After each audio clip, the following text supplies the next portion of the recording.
Welcome to Evans, Georgia on this Friday night in November, almost playoff time. It's the AugBball Game of the Week, powered by SUV TV. Tonight it's the Greenbrier Wolfpack here at home taking on the Jackson County Panthers. So the Wolfpack and the Panthers on this Friday. Boy, does it feel good to be back. Corey Hodges along with Sly the Sports Guy, Sylvester Williams. And Sly, feels like it's been 3 years since you and I did this, but we're going to knock off some of the rust tonight and watch some great high school football. Greenbrier, so many great players, of course. Everyone talking about Shugarts and this great quarterback and Braden Collette. You know, they have so many weapons, but Greenbrier tonight, they don't want to fumble, literally and figuratively, against Jackson County, a team that could play spoiler, but Greenbrier's at home, always tough, and kickoff just moments away. Moments away from kickoff, man. This is a big one for these Greenbrier Wolfpack right here. Hey, let's just jump straight into this game. Enough of me talking. Hop on in. So off we go. It's Greenbrier to touch first, and the return from Malik Leverett that time. Leverett wearing big number 10 tonight for the Wolfpack, and we're off and away on this Friday from Evans, Georgia. Leverett, he's one to keep a watch out on. He's a sophomore. He's a young guy, sophomore. He's already getting some high D1 interest. You know, he's getting a lot of people looking at this young man. He already has an offer from Akron University. Yeah, a couple of D1 offers out there for a multitude of these Greenbrier Wolfpack players. So first down for the Wolfpack. They'll start at the 30-yard line. Ball on the 30-yard line. So it's Greenbrier Wolfpack to start. Got to watch that quarterback Pangle tonight. It's a handoff on the first play. It's a running play to Wilkes Riggins, and Riggins to about the 35-yard line. Now, technically, Wiggins is the leading rusher, but he's the leading rusher with 292 yards. Sure. Here's the thing. Greenbrier, they don't run the ball a lot. I think last week they ran it less than 10 times, maybe 5 times. They don't run it a lot, but when they do, they want to make sure it works. They want to run with a purpose when they do.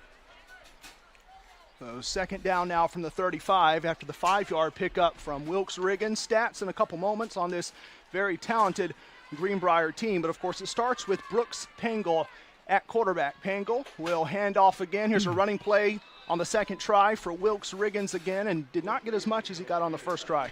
Yeah, in the game, and on that tackle is big Andrew King. Andrew King, one of the leaders here on this Jackson County football team.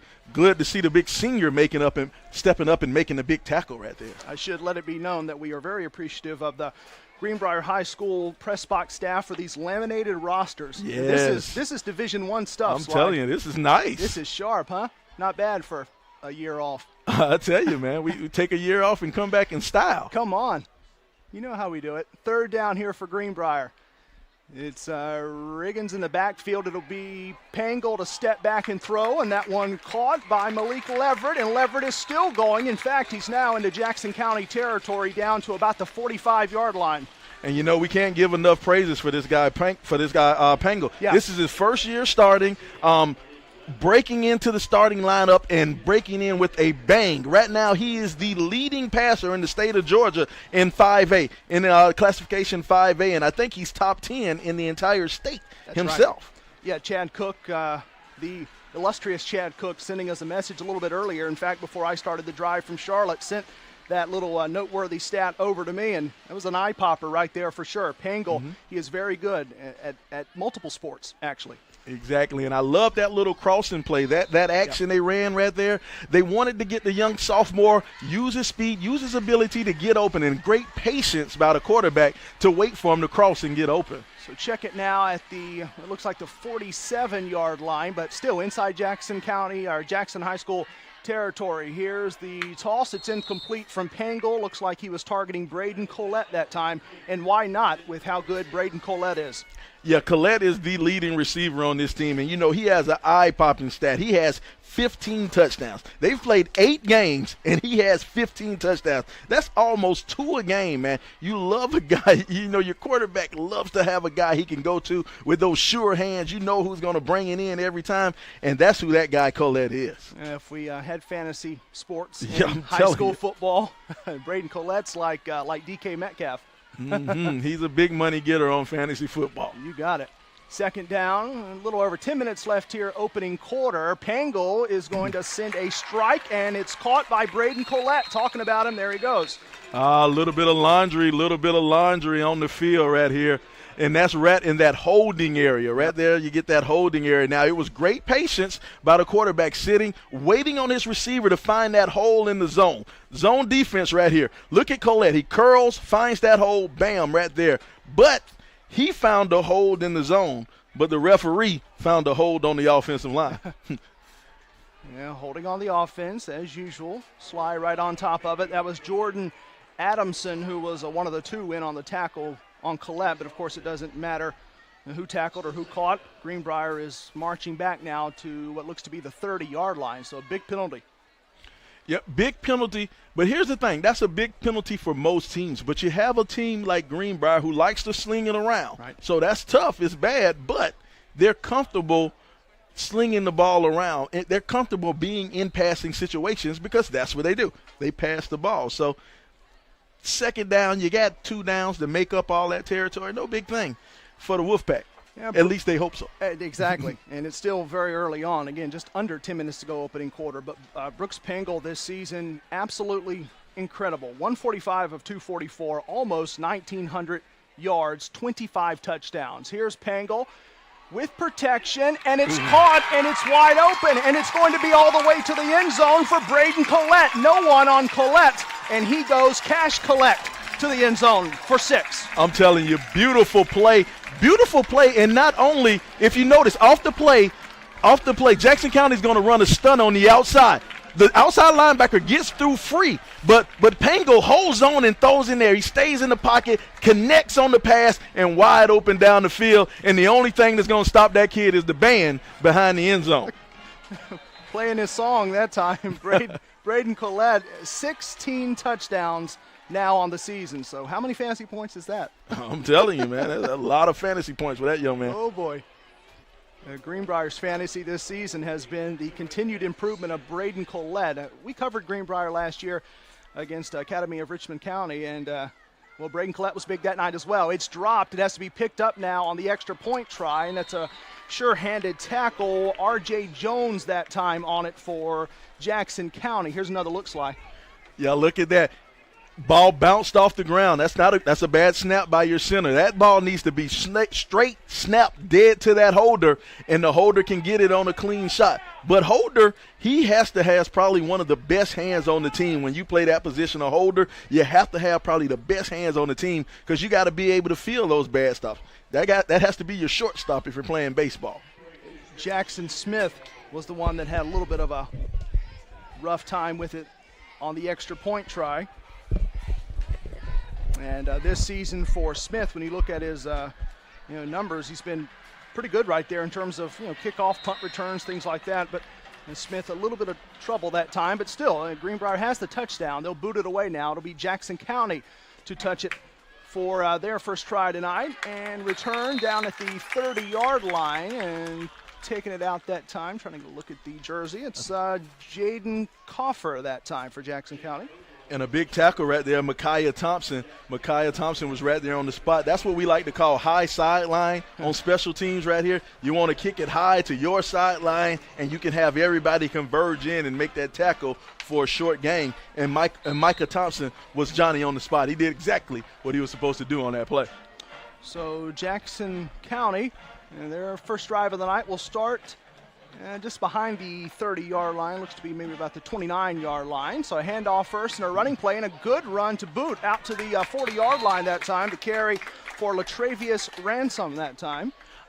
Trey Ransom, yeah, a spectacular player. Nice, low to the ground, junior running back. He's getting some interest. He's getting some interest from some D2 schools right now. I talked to Coach before the game. He's 217 yards away from 1,000. Coach said, I hope he can get them all tonight.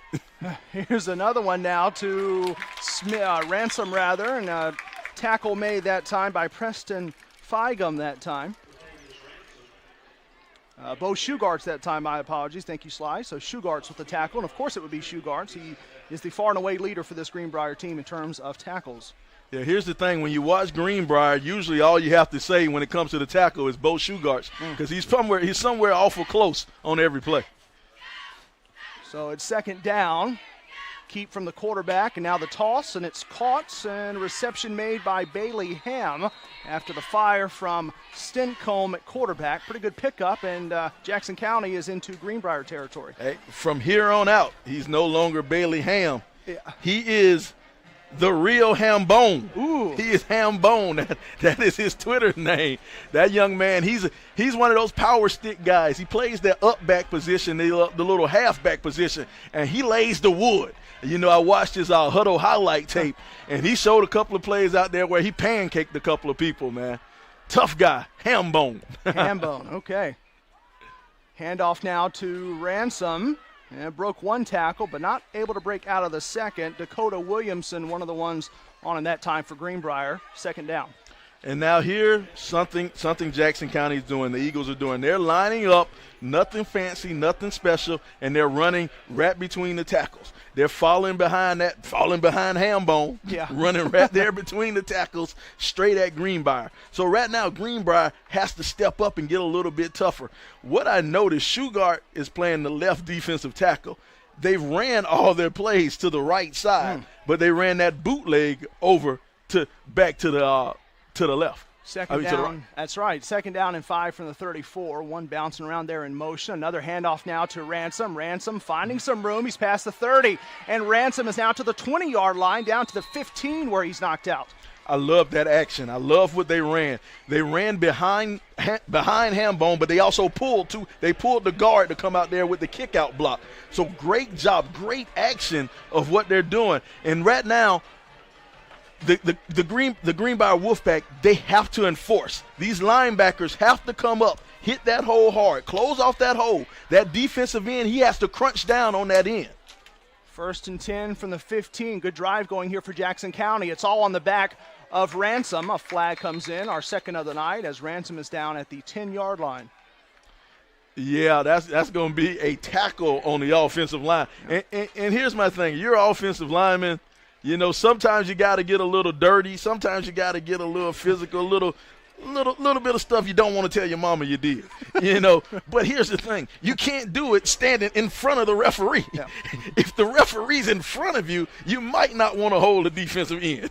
That is the proverbial hand in the cookie jar. Exactly. Right? Caught with his hand in the cookie jar. He got busted. Over the long pandemic break, I've been in the cookie jar quite a bit, probably eating a little bit too much of the sweets variety. I'm telling you. Oh, boy. Okay. I kept Nabisco in business. Their stock rose. I'm telling you, everybody was out stocking up on toilet paper. I was stocking up on Oreos and making sure. We've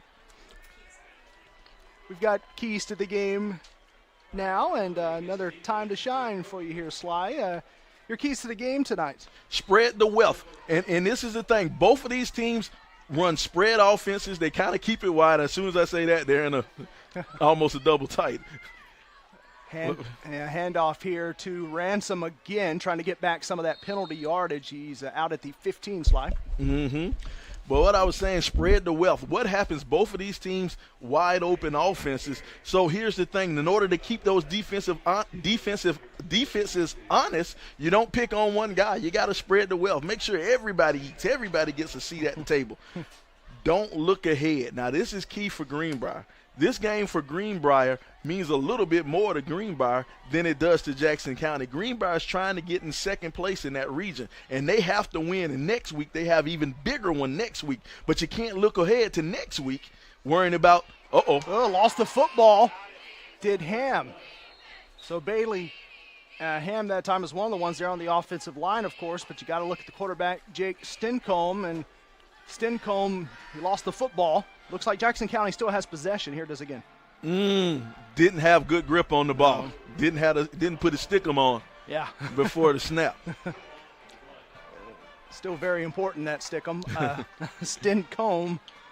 It was fortunate there because it looked like, Sly, that Latravius Ransom was one of the ones that jumped on the football to keep this drive going, although it is third down now and 12.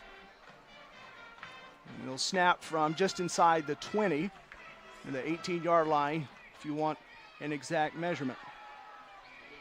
Well, Stincombe. 4 seconds on the clock. He got to go. Down to one now, and looks like a timeout. Yep. Timeout came in just in time. Here's the thing. Coach kind of bailed on what they're trying to do. Coach wanted to get a look and see what type of defensive look that was coming, and they were going to call a play based on the look. Waited too long. So back now to the keys to the game, Sly. You can finish it up. Oh, I was saying don't look ahead. If you're Greenbrier, you know next week is a big matchup that probably will decide second place in the conference. But if you're too busy thinking about next week, this week's going to come, and next thing you know, Jackson County's going to walk out of here with a win. Last one. Who wins the battle of prep, poise, and pressure? The 3 Ps. Here we are. We're late in the season. You know, we're in the fall. We're in the crunch time, almost to the playoffs. You should be prepared. You've played 7 games now. You should be posed. And who can handle the pressure of playing under Friday night lights with the playoffs on the line soon? Yeah, this is a spot we didn't get to last year with our AUG B-ball coverage, but this is the most pressure-packed time of the season. 3rd and 12 from the 18. Toss, completion, down to the 10-yard line. Good throw that time for Stintcomb. And the crowd doesn't like it, but the reception, Bryce Blake. And the key was to get to the first down marker. And it doesn't look like that occurred with Blake. Like they're going to bring on the field goal unit. Yeah. I don't know if that hit the ground. I don't think so. I thought it was a good catch, but any way you put it, the referee was behind him, so the referee didn't have a good angle on that one, so even if it did hit the ground. Aiden Griswold will align himself looking for 3 points to get Jackson County on the board with just a little over 4 minutes left first quarter. Griswold's kick, plenty of distance. Did it have the straightness to it? It did.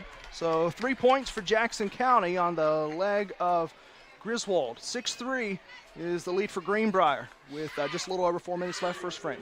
Well, impressive drive by Jackson County. Now, Jackson County, they're coming here playing with house money. They don't have anything to lose. Right. They're here to upset and put a wrench in the whole mechanics of the playoffs in our Region 8.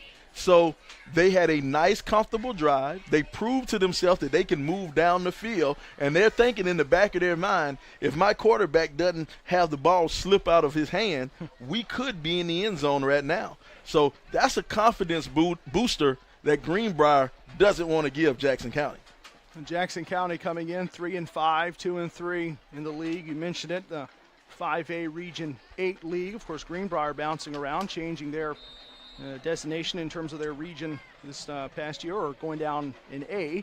And that's something that we were speaking with head coach Tony Kramer last night, Sly. We'll get into some more of those thoughts very shortly, but Kramer was speaking of if they were still in that previous region, they would be a little bit better positioned now, but that's how things go. Here's the return for Malik Leverett, and Leverett out at around the 30-yard line, a little bit short of that, maybe the 25 that time for Leverett. Hey, good job of coverage by the coverage team. They kicked it deep. A lot of times in high school, they kind of, you want to stay away from those speedsters and those threats. But Jackson County went straight at them. They went straight at Leverett, and they had a great job of coverage of getting down the field. You're going to start on the 24-yard line. That's not too bad. Well, one thing about Jackson County is that they've been outscored 74-7 in their last 2 games. So the defense has been a problem for Jackson County, especially over the last 2 weeks. Here goes Pangle to roll out. One for Greenbrier, upturn. Pango is still on the move. He got to the 25 and now trying to leap up and get a little bit more extra yardage. We'll have to see where he stepped out at, but Pango was angling for the 30. Luke Vega brought him down from the backside, but I like the nifty feet out there from Pango. Look at him showing the footwork. Yeah, that's something, huh? Look at him. I like that nice one right there, trying to pick up a couple of extra yards. Now, here's the thing about your quarterback. You get a little worried when your quarterback doesn't want to step out of bounds like that. Young man, go on and step out of bounds. Avoid that contact every time you can if you're the quarterback. Save yourself. That's what it's all about, conservation, especially with the playoffs just right around the corner. But, yeah, Brooks Pangle, it's been quite something so far this season. More on that in a moment. Here's a run. It's Wilkes Riggins with the football. A flag came in towards the end. Riggins at about the 40. I think they're going to call a legal block, a chop block out there on that wide receiver, the far wide receiver. They had 3 receivers bunched up on the outside. And let's see if he hit them in – well, we zoomed it. That's great camera work over there. That one right there. I think that one where you saw the kid getting up right there at the end, that might have been the chop block that they're probably going to call. Let's see which way the referees go with it. Yep, they're going to walk it back the other way. Good call. Yeah, you know, and the thing is, they call holding. They didn't call charge. I guess he tackled him and took him to the ground. But here's the thing. You have your fast back running to the wide side of the field. You don't have to have a crunch block, a crazy, super hard block. You just have to shield that cornerback so he can maintain the corner. There's the cut right there's the hole. There it is right there. You don't need that one for him to get to the corner. You just need to shield him. Yeah. Keep him away. Well, a penalty walks Greenbrier back a couple steps. The drive starts drive continues after the penalty. 2nd and 8 from the 27. Got about 3 minutes left here, first quarter. Pangel got it away. Caught by Riggins. Wilkes Riggins is stopped pretty hard at the 25-yard line on a heavy tackle at the end. Yeah, Luke Vega is coming out to the sideline, playing sideline to sideline at his linebacker spot. I like the way Vega's moving. Look at the big man, the middle linebacker, moving on over there and laying the wood. Corey, I played D1 college football. I played middle linebacker, and that is the hardest thing you can ever do. Cover a back out of the backfield on a flare route like that to the outside. And that's the wide side of the field. That's a tough job by Vega, getting over there and making that stop. Tough job and rising to the occasion. 3rd and 11 from the 24. Loss of about 4 yards that time, and it's 3rd down and long for Greenbrier. Pangol, toss, caught, Riggins again, and he dropped it. Corey, it hit him in the worst possible place, Corey. The hands. The hands. It hit him in the hands. Haven't forgotten that over the last year. That's the thing that won't win you friends and family dinners with the quarterback's family if you're a wide receiver. If you do that one, if it hits you in the hands, you got to pull it in. Especially with Thanksgiving right around the corner. I'm telling you, you won't make it to Thanksgiving dinner dropping the pass. That's the one thing, though, this season about Wilkes Riggins in terms of his receiving. 205 yards this season, has 2 touchdowns, so he's a good receiver. Have to make up for it later on in the football game. Return on the way, and it's already past midfield that time on the return from Javier Martinez that time. So Martinez on the return.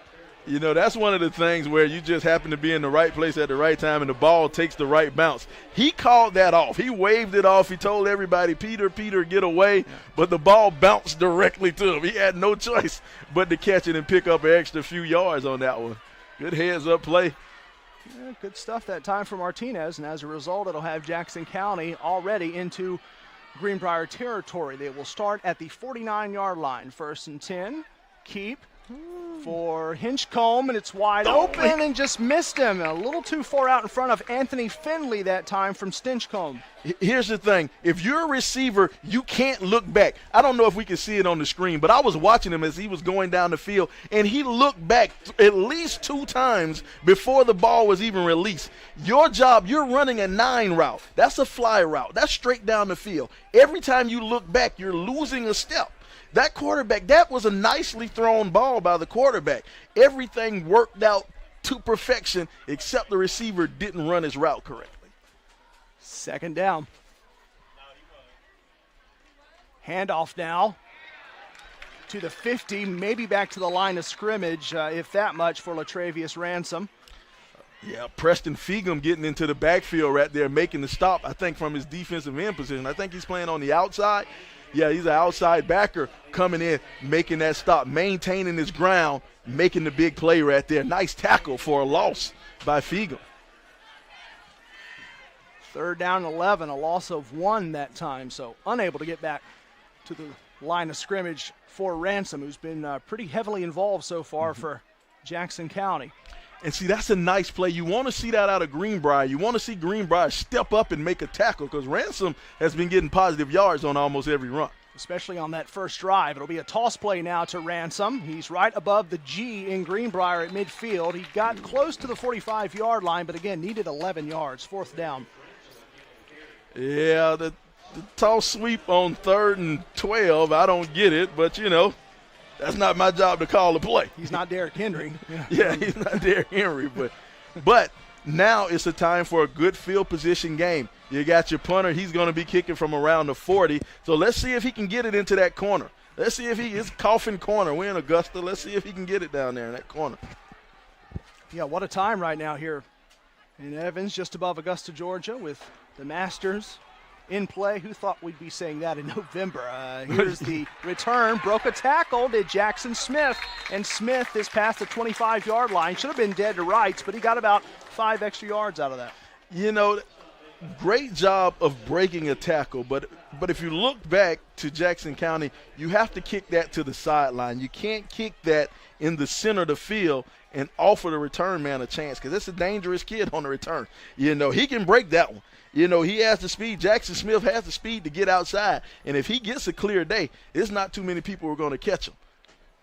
So after the Smith return, drive starts at the 26-yard line. New drive going here for the Greenbrier Wolfpack. Pangle. Time, so Pangle will keep it. Now he'll toss. Catch by Braden Collette. And Collette, who was angling for the 30, he's down maybe about the 28-yard line. You know, I like the poise of Pangle. Yeah. Pangle played around in the pocket for a while, looking. His initial read wasn't there, broke to the outside, and dumped it off to his running back. Wasn't a big pickup, but the poise in the pocket awareness and just the quarterback IQ, I like it from Pangle. Poise, one of our 3 keys to the game. It's the end of the first quarter. We've got 12 fresh minutes on the way. It's Greenbrier leading over Jackson County 6-3. It's the AugBball game of the week, powered by SUV TV. Back to Evans, Georgia in a moment.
Well, support our sponsors. So important in the current financial climate. We are so happy to have our 5 sponsors on display tonight. Mortgage First Augusta and so many others. We want to thank them tonight. We'll continue to do so throughout the broadcast. Back here on the AugBball game of the week, it's Greenbrier in Jackson County. Corey Hodges, Slide the Sports Guy, Sylvester Williams. Everyone on this SUV TV team on this Friday from Evans, Georgia. It's still Greenbrier football. Of course, we'll flip which side of the field and which end of the field that the teams are moving towards. So Greenbrier going originally from left to right, now from right to left.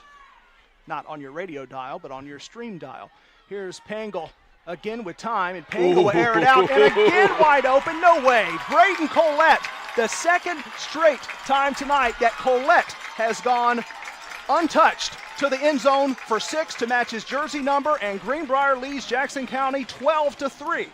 That is just a breakdown in the secondary. You're playing man-to-man defense, and he just runs straight by him. Nothing at all. Somebody on the Jackson County side has to put a hand on that young man. That young man is an awesome receiver. He's actually going to Georgia Southern to play baseball. He might want to see if he can sneak over to the football field a little bit over there at Georgia Southern. That kid, wow. Yeah, we could be looking at maybe a reincarnation of one of the best of all time, as now Greenbrier will try to go for 2, and they have a shot. Did they break the plane for the 2-point try? And they did, and taking it in for 2, Malik Leverett. So instead of it being an extra point try, it was Greenbrier going for 2, and they now lead 14-3, trying to even things up a little bit more. So now it looks more respectable in terms of maybe if they had 2 full touchdowns with all the points counting. 14-3, Greenbrier over Jackson County, but Jackson County, we could be looking at Braden Collette as like a Bo Jackson. Maybe he's good in multiple sports at Georgia Southern because he is good at football. He is definitely good at football. Man, I like the way he plays. You know, to have a receiver who has those solid hands, those strong hands, not going to drop the ball, and he has the speed to go ahead and break a 76-yard touchdown like that, man. A beautiful, beautiful play. Bright young future for that young man. Unbelievable. Braden Collette now 17 touchdowns on the season. 2 tonight. Both TDs for Greenbrier coming courtesy of their number 6. So the Wolfpack will send it away. Kickoff just getting going here in the second quarter, and already the points starting to pile up for Greenbrier. Off it goes after the boot from Spencer Smith. Return here for Jackson County, still on the way out to the 30-yard line that time on the return. Jaden Coffer right there with the nice return for Jaden, trying to get things going. They're going to interesting field position. Let's see how Jackson County responds. And you know, maybe that was the wake-up call for the Greenbrier defense. That's what the Greenbrier defense needed, a wake up, so now they can start smashing heads and see if they can keep on continuing the 3 and out like they did last time. 14-3 Greenbrier. And here's a little touch pass play, and it's not going anywhere for Jackson County. A good job getting penetration that time to make the stop on Jaden Coffer that time. You know, great job of penetrating, getting in the backfield, forcing that running back to cut in or run into you. You want to push that offensive lineman all the way back as far as you can push him until the running back runs into you. Great job by that defensive front of the Wolfpack. Able to search it out almost immediately, and that was a loss of 2 yards. So it's 2nd and 12 now for Jackson County from the 28-yard line. One in motion, that's Coffer. Instead, it'll be a handoff here to Latravius Ransom, and Ransom popped and then got to the 35. See, that left side of the line is a strong side of the line for Jackson County. And they're just running straight behind that left side of the line. Boom, fullback coming in there, clearing out the linebacker. Nothing special, nothing fancy. Now it's just stepping up. That linebacker has to meet the fullback in the hole. He got to meet him in the hole and drive him back to the running back. 3rd down for Jackson County, 3rd and 5. All right, you want to be careful. Right here, 18 just limped off the field. I think the starting outside backer just limped off the field, so you got a backup in there wherever he was. That's where they usually attack when he comes off the field. Oh, movement on the line. Yeah, they're ready to go, and whistle blows, flag comes in.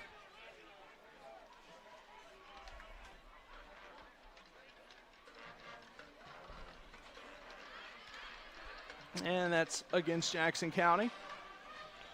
Watch out. That's Dakota Williamson, I think. He's 18, I think. Yep, Dakota Williamson. He was a wrestler. He's a big-time wrestler, and they had to move him into inside linebacker. He's been handling all the duties at inside linebacker. Yeah, we received so much information from head coach Tony Kramer last night. We'll continue to dive into some of those very interesting stories as we go. Stencombe, he will go. He'll toss one deep downfield. It's broken up right at the very end. Great defense for Greenbrier that time from Wilkes Riggins, and Riggins was on the deep threat, and he covered him up well. That was Anthony Finley who was the target. And see that, look at Wiggins. Look at him break into his run. Well, we can't see it right here now. Step to step, man for man, trying to get the ball at the highest point. As a DB receiver, you always want to get the ball at the highest point. Great job by Wiggins of getting there and breaking it up. 4th down. Punted away, and it's not the best.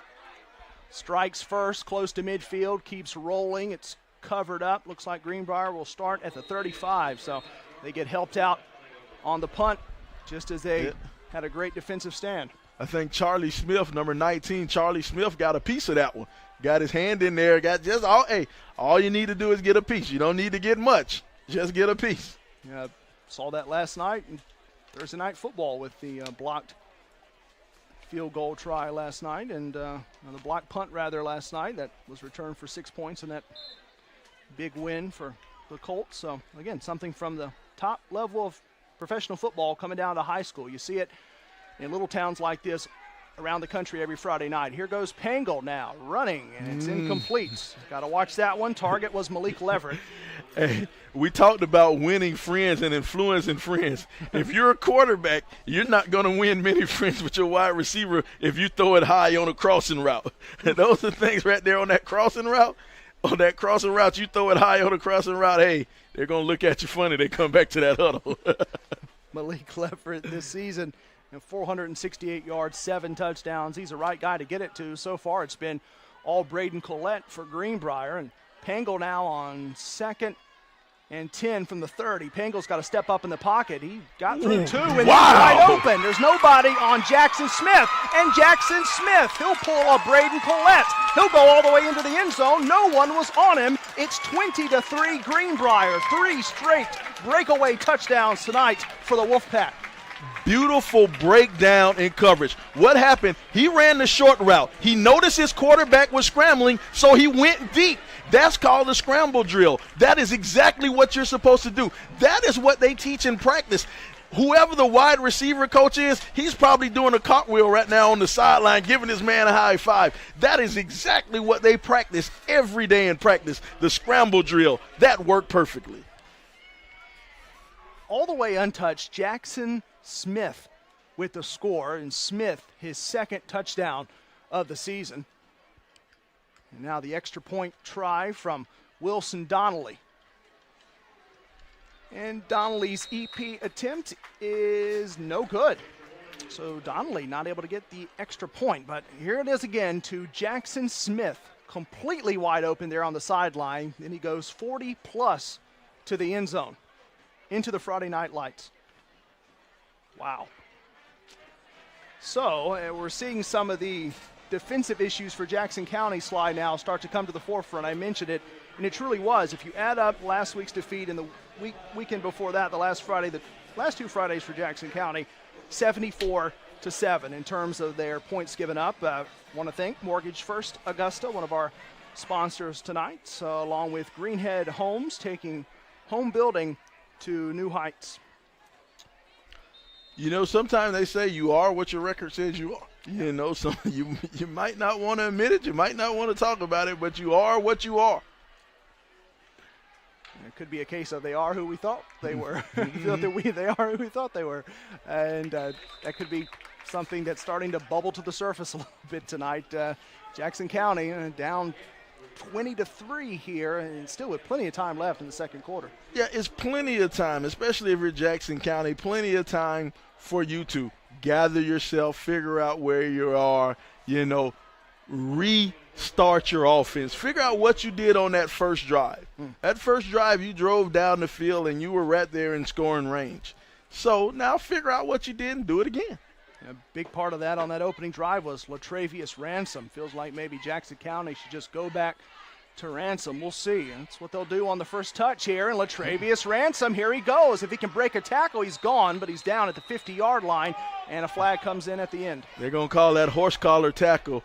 Anytime in high school, if you get your hand inside of that shoulder pad area, let's see if he got his hand inside when he brought him down. Maybe that left hand got inside. I know the right hand for sure didn't do it. I didn't quite see it on that one. But they're going to call that horse collar. They're going to tack on another 15 for him. Malik Leverett that time on Ransom. Just doing anything that he could to try to keep him from going to distance.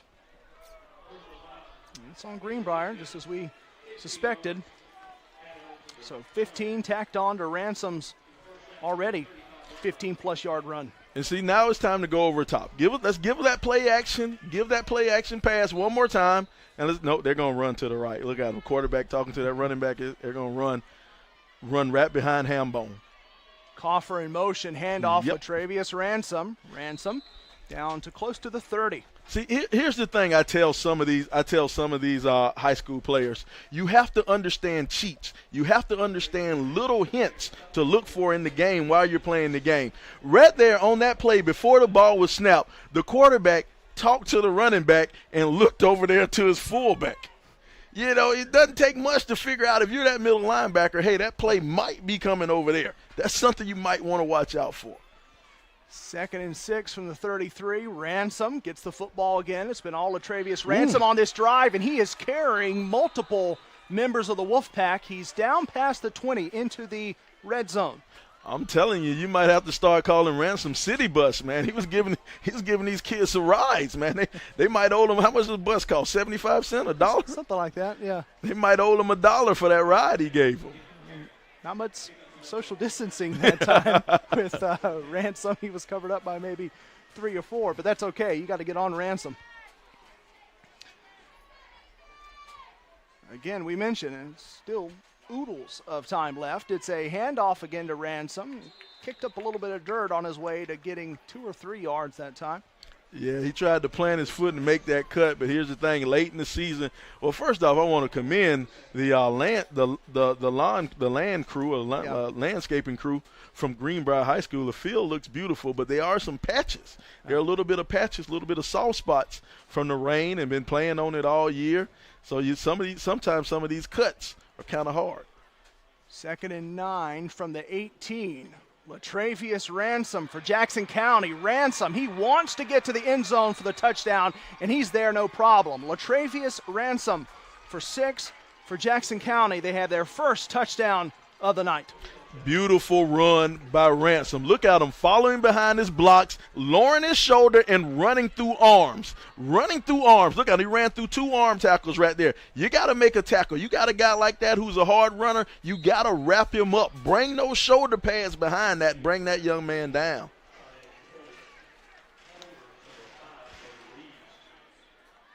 Extra point now to make this maybe just a doubling up, trying to get it to 20-10. EP try is no good on the effort that time from Bo Reeves. Well, I don't know what's going on with our extra points over here. Some early season kind of stuff. But look at Ransom. Look at Ransom just getting behind his pads, just running through arms. You run through arm tackles like that, man. I like that, Trey Ransom. Ransom gets Jackson County on the board in terms of touchdowns. Again, back to our great sponsors, Furniture Doctor, and also, very important, the FCA, the Fellowship of Christian Athletes, making so much of a difference, and also Ace Hardware. Proud sponsors tonight for our entire crew and our Chad Cook and Company and our AugBball Game of the Week, getting down towards the end of the season. For most of these teams in the CSRA slide, 1 game left next Friday, and it's playoff time, so the intensity, the drama has been ratcheted up. Yeah, it's definitely ratcheted up, man. We're so close to playoff time.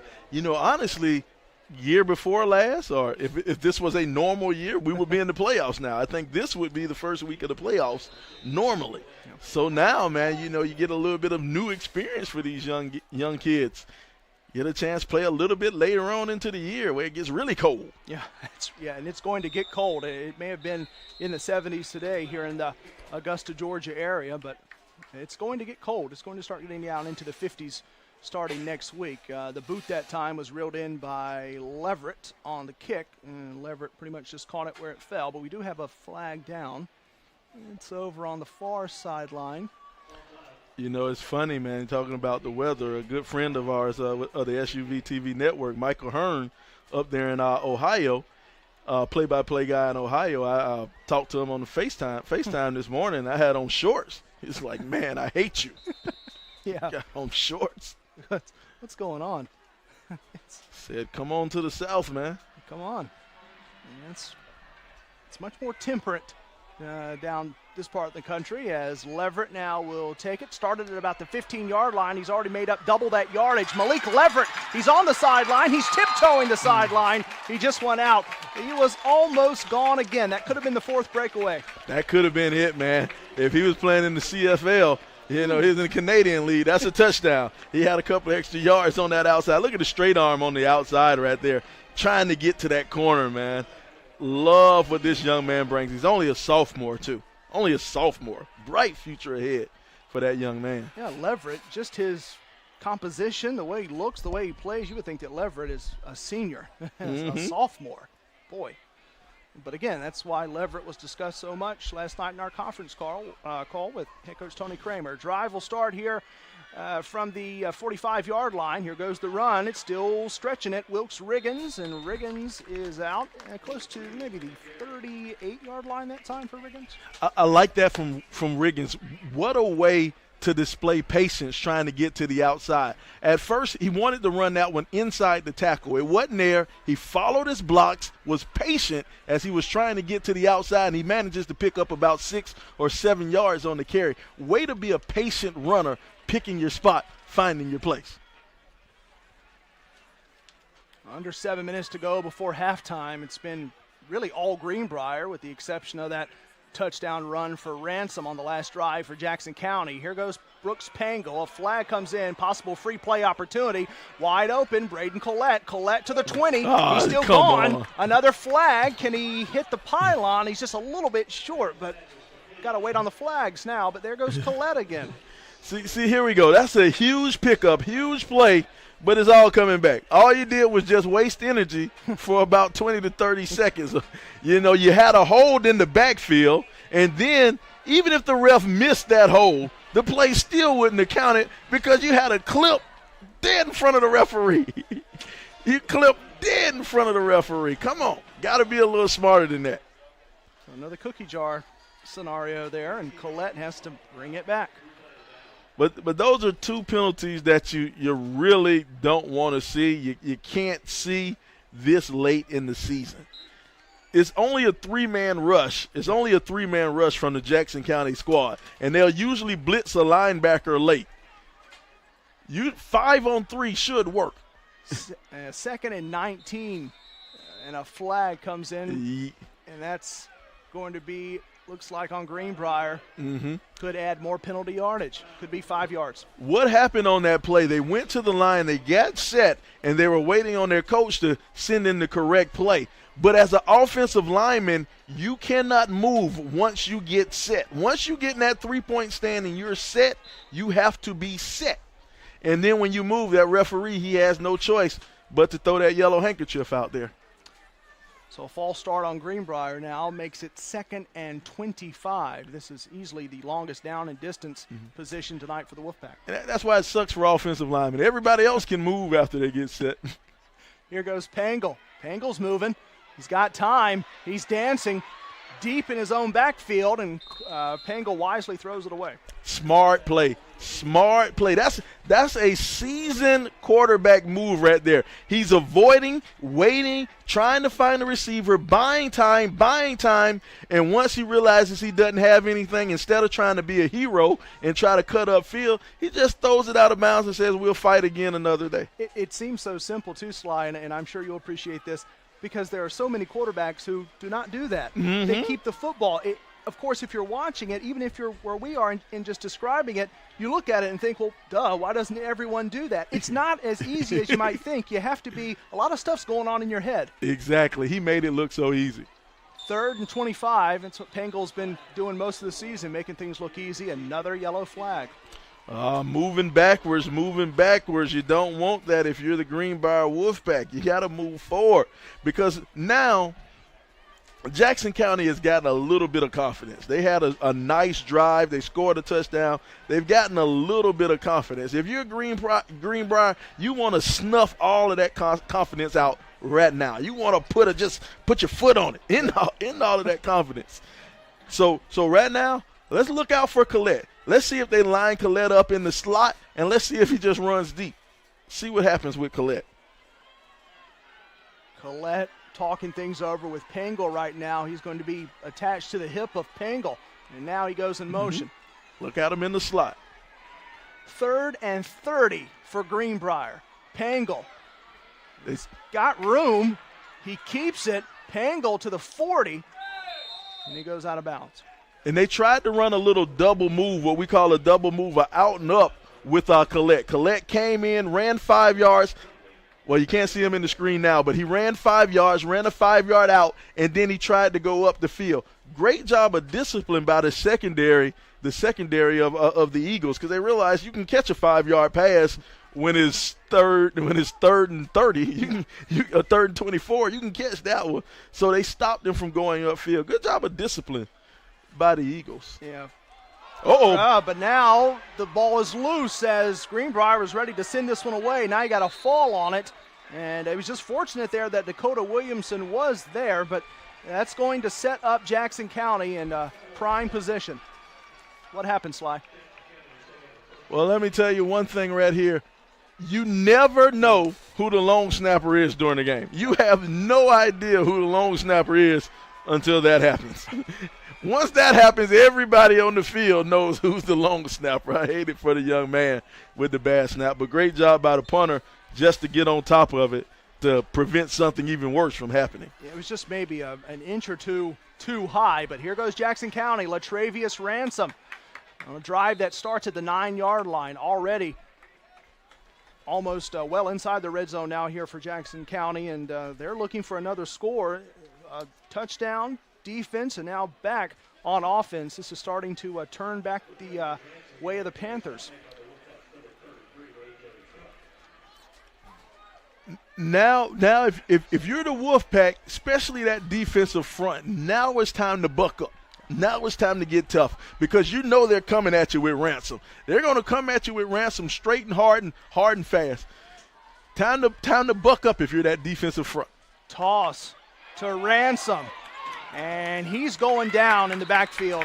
Maybe got a couple yards out of that, but quickly on him was Bo Shugarts. Hey, that's what you want out of your defensive front. Your defensive front got tough. Look at the outside linebacker. Outside linebacker came up, forced it to the inside. Great job by the outside linebacker. Shugart comes up there and cleans up the mess. That's what I mean when I say buck up and get tough. Right there on that play right there. Good job by that defensive front from Greenbrier. Shugarts and Dakota Williamson that time converging on Latravius Ransom, who has a touchdown tonight, responsible for 6 of the 9 points for Jackson County. 3rd and 12 from the 12, so it's still 3rd and goal, but 3rd and goal and long, if you will. Look at Hambone down the center. Looking for it to the end zone, and it's broken up. Almost picked off, but broken up. Target for Jackson County was Bailey Ham. Yeah, you called it Hambone. I tell you, I think it went straight through his hands, too, on that one. Let's see. Look at him going straight down the seam. He's there. Ooh, it hit him in the worst possible spot. Got him in the hands again. Hit him in the hands. What's up with that? Jake Stinchcomb, he was looking at his wide out and looking for that receiver in the end zone. Just could not connect that time with Ham. So now on 4th down, looks like a field goal tried. Of course, with the current score of the game, you'll look for that. Coming off limping a little bit now, not what you want to see there. Wilkes Riggins for Greenbrier. All right, now this is a nice distance field goal right here. Yeah, for high school, this is a big kick. Boot, angled, good. Field goal good by Bo Reeves. 29-yard field goal, man. You could have gave him 39. He still would have had it, man. That's a good field goal by Reeves. Crisp and clean that time to make it 20-12. Greenbrier's lead is 8 with just a little under 4 minutes to go before intermission, and this game starting to change slowly but surely. Greenbrier coming out very early on. Of course, we'll recap this as part of our halftime show. After we go through most of halftime, we'll come back and recap before we get the third quarter started. But you get wide open stuff as we again look at our sponsors: Mortgage First Augusta, Fellowship of Christian Athletes, Ace Hardware, Furniture Doctor, and Greenhead Homes. But you go to those couple of just breakaway passes to the end zone, and it was almost a little too easy for Greenbrier to start, if you can say that. But again, Greenbrier still has the lead. We're not taking that away from the Wolfpack, but that's still in their arsenal, though, of course. They can do that, it seems like, at the snap of a finger. And that's the thing, that quick hitting offense. They get those quick hits straight down the field, streaks. But then on the other side, Jackson County, this patient offense that just bam, bam, bam, straight at you. Should be an exciting one. It's looking a little bit better than maybe originally was the thought for this game, as the ball is taken out now, and a good run back. And, of course, as usual, is Braden Collette on the kickoff return. Hey, I tell you what, this guy, number 21, Copper Hoffman, he's been in on all the kickoffs. The kickoffs, he's been in on the tackles, man. I like it. Seems like a little man from up top, but he's getting his nose in there and making some stops on these kickoffs, man. I like it. And Braden Collette, you've got to be all over him, whether it's in the receiving core or on a kickoff return. He's dangerous in both aspects. 1st and 10 from the 37. It's not even close to being a 2-minute drill. It's almost 4 minutes here. It's incomplete, dropped into the ground behind Collette from Pangle. Now, I'm not sure what happened on that one. Pangle put it where it needed to be, but Collette wasn't looking. He wasn't ready. Look at him as he comes out of his break. He hadn't even turned around. That's a timing route. You got to be ready on that timing route. That's something you just work on in practicing, and Collette has to be ready because he knows it's coming to him. Braden Collette, he's had 2 untouched touchdowns tonight, and last season as a junior, of course, you should expect this. Collette, of course, is a senior, but finishing last year, 2019, I know it seems like a couple years ago, but 2019, 50 grabs, 747, and 5 touchdowns. Broken up. Oh, man. Khalil Harris, the target, 3rd down. You know, I love linebacker play right there, but that might have been a linebacker mugging. I thought that might be pass interference. He was all over his back. Hold on, let's look at this replay. Oh, God, yeah, he was all over him, man. That's pass interference. No flag drawn as Bryson Evans was on the receiver that time. Receiver might want to check his wallet. His money might be gone in his back pocket. 3rd and 10 from the 37. Suddenly, this is a really big 3rd down for Greenbrier, even though we still are just here in the first half. Pangle stepped up, then back. Pangle wide open again. There's nobody on it. And Jackson Smith, he was almost good as gone once more, but he dropped the football. He was too open. He was too open on that play. Look, we missed the footwork, but he did what we like to call the ladder drill for quarterbacks, where they have a little ladder on the ground and they step up in that ladder. It's a high foot drill to make sure you get your feet high in the air. You're chopping your feet up, and he did that on that passing play, and wow. That's something he's going to think about for a long time, that drop pass right there. That's going to hunt Smith for a while. He's going to be thinking about that tonight for sure on his way to bed. Jackson Smith, almost that time, but suddenly the other Jackson County has the football back. Now they'll start behind the 30-yard line, just past the 25 on this next drive. They have time to work with. They're down by 8 points, and suddenly it's Ransom the show right now for Jackson County. Right now, this is what you want to see. This is what you're probably going to see out of Jackson County if I'm calling the plays. I want to hand it off to Ransom to the right side 2 times in a row, or maybe 2 times in a row. Give it to him on the right side and then hit that play action. Or maybe 1 time. Give it to him first play, he's going to get it. Second play, we're going to go play action over the top. That's what I would do. Let's see what happens.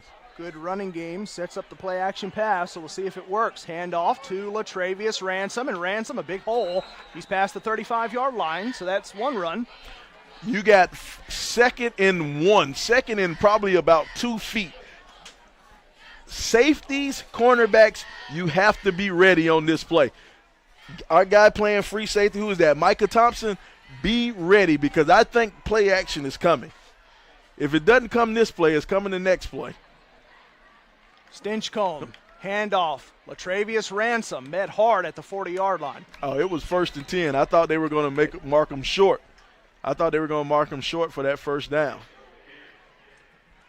Under 3 minutes to go before halftime. Another look as Ransom got whacked at the end, and it was Bo Shugarts once again in there on coverage and with a sure-handed tackle. He's piled up dozens this season. Shugarts now will take a breather on the Greenbrier sideline.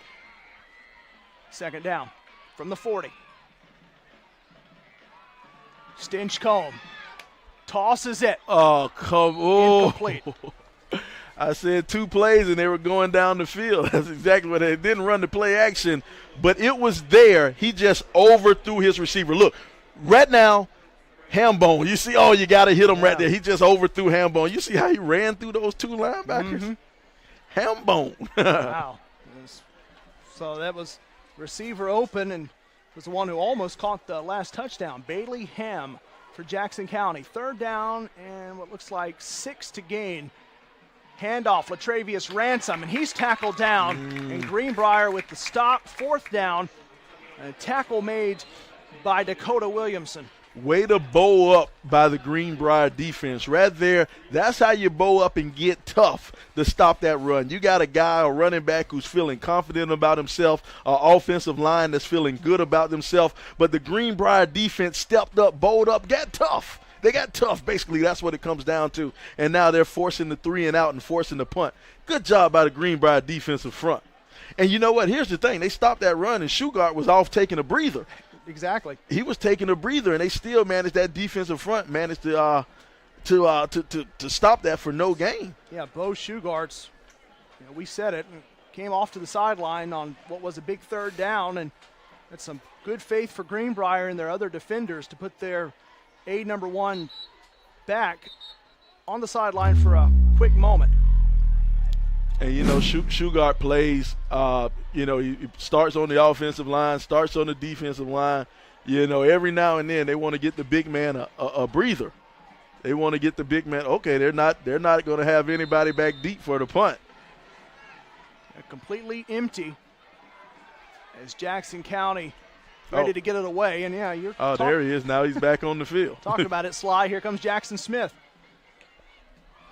Rocketed into the Friday night cooling air, and Smith will watch it roll. Picks it up from the 15, and he's not going anywhere. Now here's an interesting dilemma if you're Greenbrier. Greenbrier, they're a passing team. They like to put the ball in the air.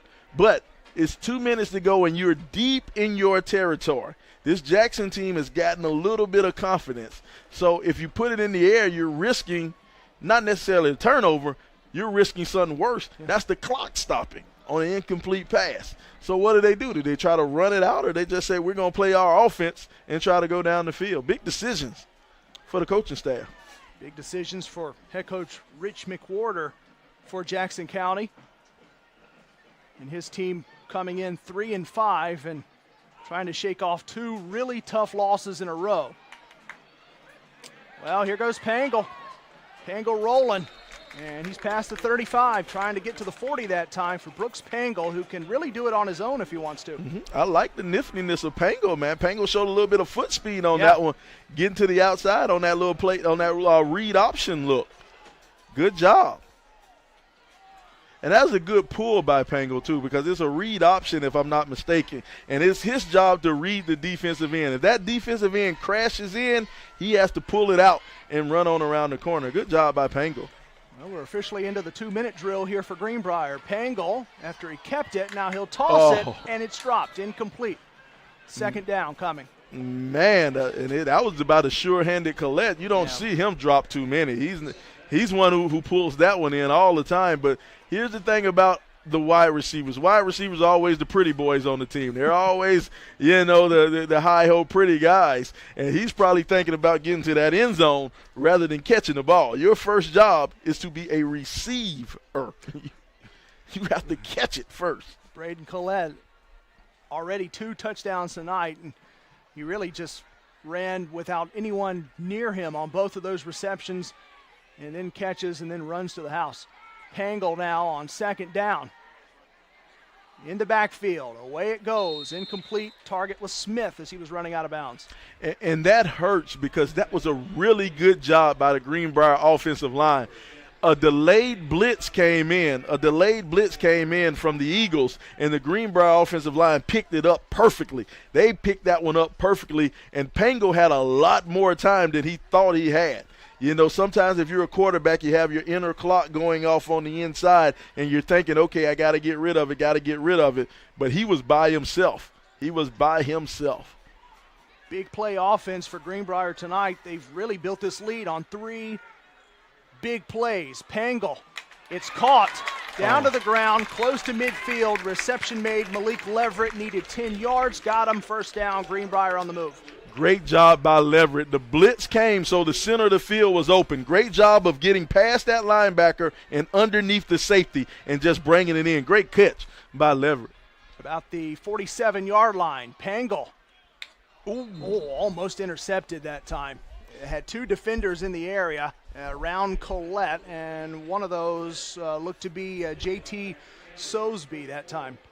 Yeah, that almost went the other way. I mean, guess the reason he's playing defense, playing DB instead of wide receiver, he can't catch. You see Sosby and company, they were doubling up on Braden Collette, and, of course, that's an obvious thing to do with what Collette has already done tonight against Jackson County. It'll be second down, and clock has not moved as much as you might have thought that it would have already, and now we've got a timeout as Pangle is a little confused and looking over to the Greenbrier sideline.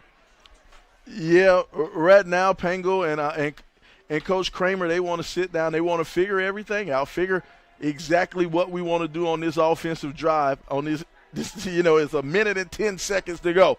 You got the ball close to your 50. You don't want to run the clock out. You want to get a chance to score, but you can't be reckless with the ball. If you're reckless like they were on that last play and you potentially throw a pick, that leaves the door wide open for Jackson County to tie this thing up going into the half. Well, it's a tough situation right now for Greenbrier. They got to get something here right before the break, but again, they're still leading, of course. That's what shouldn't be left out of the conversation, 20-12, but a little bit more pressure on Greenbrier now, but Jackson County working their way back. You saw a look at some more of our Friday night sponsors a couple moments ago. We'll continue to shout them out and give them some visual recognition as we go. We are so thankful for their help in getting us back on the air, back going here late in the CSRA season. Here goes Pangle, and it's caught. Rolling catch. And now down to the ground. That's Jackson Smith. A flag comes in. Two flags come in. Not smart at all. First of all, that was a great catch. Great catch by Jackson Smith to extend full body to go and pull that one in. But here, he's down, it's over, and now you're going to hit him on top of it. That's not smart. That's, it's no other way to put it. That's just plain dumb. Yeah. That's just plain dumb. You aren't in the NFL. He's down. That's not smart at all. I'm surprised what took the referee so long to throw the flag. It was Bo Reeves who came in for Jackson County to whack Jackson Smith, and Greenbrier's walking. You got to be smarter than that. This is game number 9. This is game number 9 in the season. You can't do that. Well, Greenbrier, they want more points. Pangle, incomplete. Target was Collette. And Pangle's going to learn this as he gets a bit older, as he goes through some quarterback camps and stuff during next summer. He's going to learn to step into that, to plant that foot and step into that pass, because that's a 10-yard out to the wide side of the field. That's the pass route that gets you into college. That's what everybody wants to know, if you can throw that route, if you're a quarterback. Again, Brooks Pangle coming into this starting position. There's still a lot of pressure on a young man's shoulders. Good catch made by Malik Leverett. He picked the wrong one. He picked the wrong one. He had Harris. Harris was by himself out there on the wing. Take a look at Harris coming out of the backfield. Look at Harris. There is nobody out there. Everybody's on the inside. If he throws that one to the outside shoulder, Harris is in the end zone. 3rd and 7 with a half-minute left from the 15-yard line. And Jackson County will take a timeout. See, here's the one thing about young quarterbacks. Young quarterbacks, when the play is called, when you design it and run it in practice, your coach says that this is the designed receiver that we want to get that ball to on this play. Yeah. Young quarterbacks will kind of lock in on that designed receiver, but experienced and veteran quarterbacks, the ones who can make it to the next level, those are the quarterbacks who keep an open mind. They keep an open mind and say, okay, well, this guy might be open, let me peek out the corner of my eye and see what I have on that one. If he would have peeked out the corner of his eye, he would have hit Khalil Harris, and Harris would have walked into the end zone. But you learn that. Yeah, it's something that Brooks Pangle is learning. Last year in a position battle, and he was trying to get that quarterback position, and eventually kind of moved his way into it, and now trying to take it and keep it. And he lost his starting job as a sophomore, did Brooks Pangle, but he went down to the junior varsity squad and worked on things. Here goes Pangle. Got away from one tackle, call it 2 tackles now. Pangle still going. Look at him go to the 10-yard line and then steps out. Nice.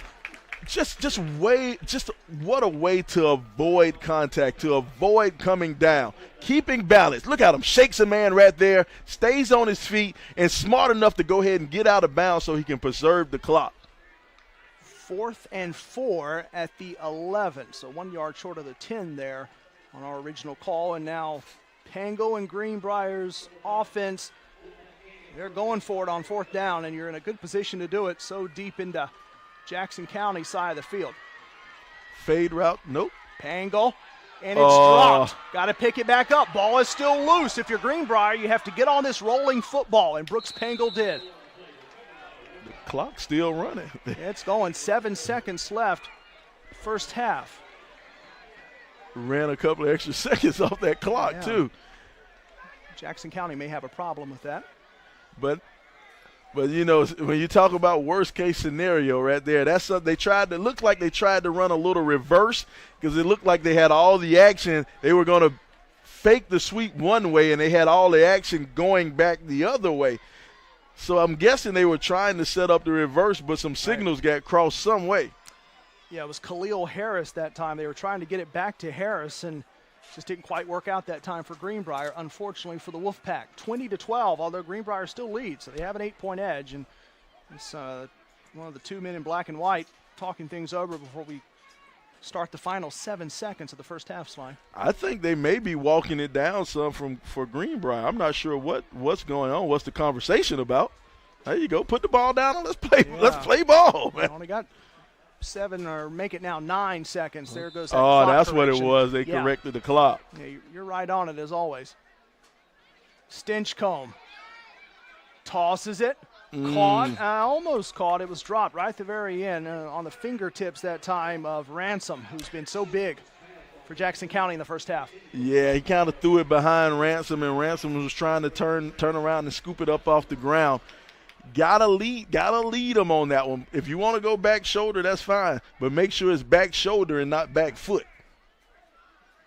The time for one more play for Jackson County. Let's see if they bring out the old hook and ladder, or they just go straight down the field. Jake Stinchcomb with Latravius Ransom in the backfield. Stinchcomb steps up. He's going deep with this one, and it's broken up at the end. That's how we'll get to halftime on a toss. The target was R.J. Jones. 20-12 Greenbrier. 20-12 Greenbrier. We got us a good one right here. A couple of mental mistakes on both sides of the ball, just not being smart.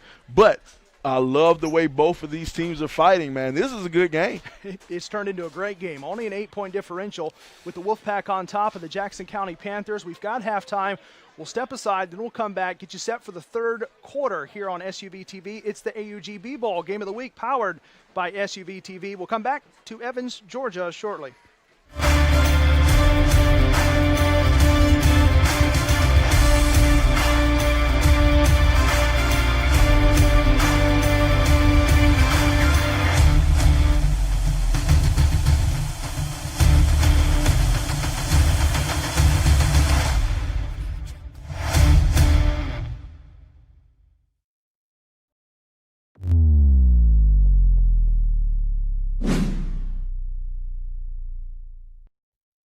Tamara Brown with SUV TV at the CP3 Rising Stars campus. SUV TV's 2019 NBA Draft Day coverage. Anthony Edwards Collegiate Decision presented by the Georgia Hoop Circle on SUV TV. SUV TV brings the game to the audience. You give a better focus on the actual game at hand. Sometimes you could tell it's just a running camera by itself sitting there. But with SUV TV, it's more of a personal experience. Just the exposure, being able to see games that you normally wouldn't be able to see, not only here locally, but across the country. Those angles make you pick up different things as a coach, as an evaluator. They're giving you great quality. Nobody talking in the background. I think it brings basketball to the forefront. Whether it's a family member that was in a different state, they can watch the game, or just bringing in more coverage for these players, or if it just allows us to raise more money for something like Susan G. Komen. And so I think this event has grown because you guys have been a part of it the whole entire time. SUV TV has given a different light to kids that don't always get the best exposure. The commentary that goes along with the games, I think, is always interesting. Touchdown. Yes, sir. It brings something to the table that no other streaming aspect can bring, no matter how hard they try right now.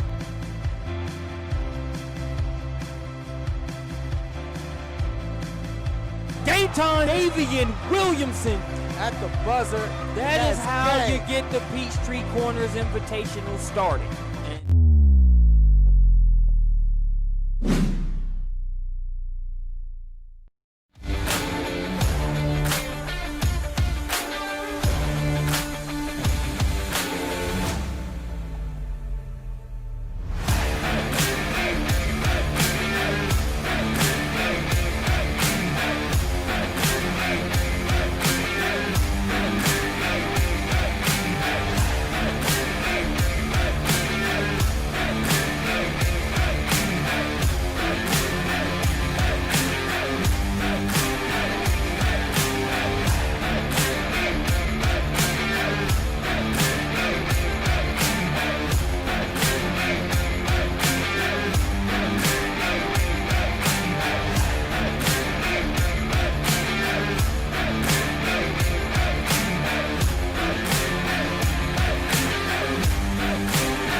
Yes.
I haven't been keeping the stats. I've just been keeping the touch.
We're back now from Evans, Georgia, after halftime.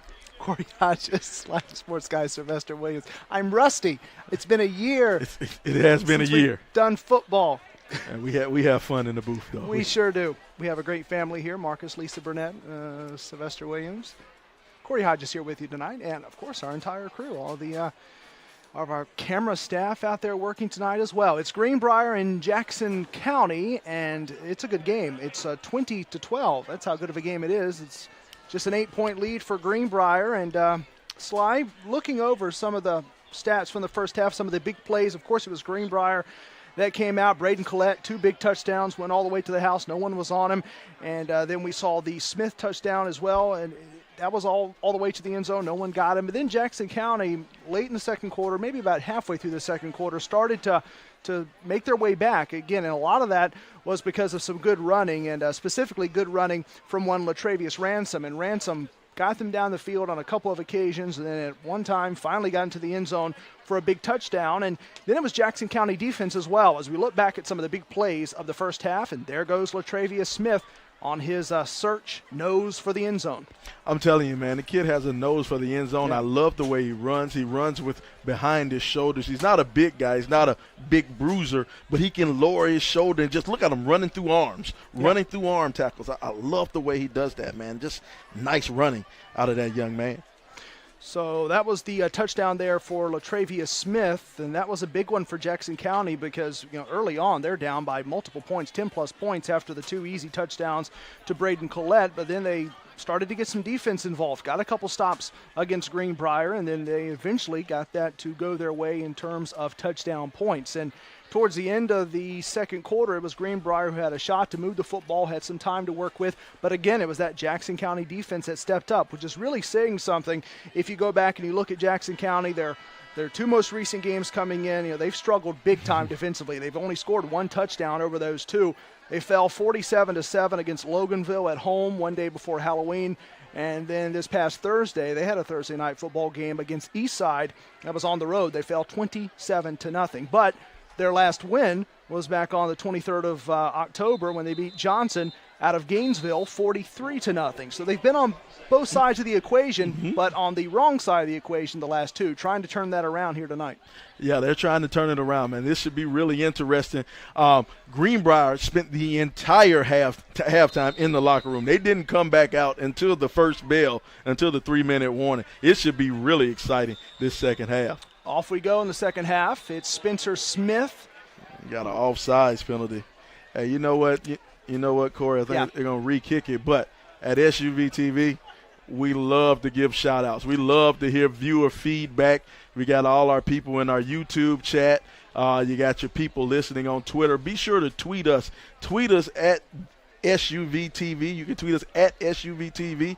You can tweet me at Sly, the sports guy. Corey, they can tweet you at? They can tweet me at the THE_Corey, COREY, Hodges, HODGES. And do tweet me because there's been so much inactivity on my account that I'm getting spam follows now. That's how vacant my account has been for 8 months. I'm getting follows from who knows where.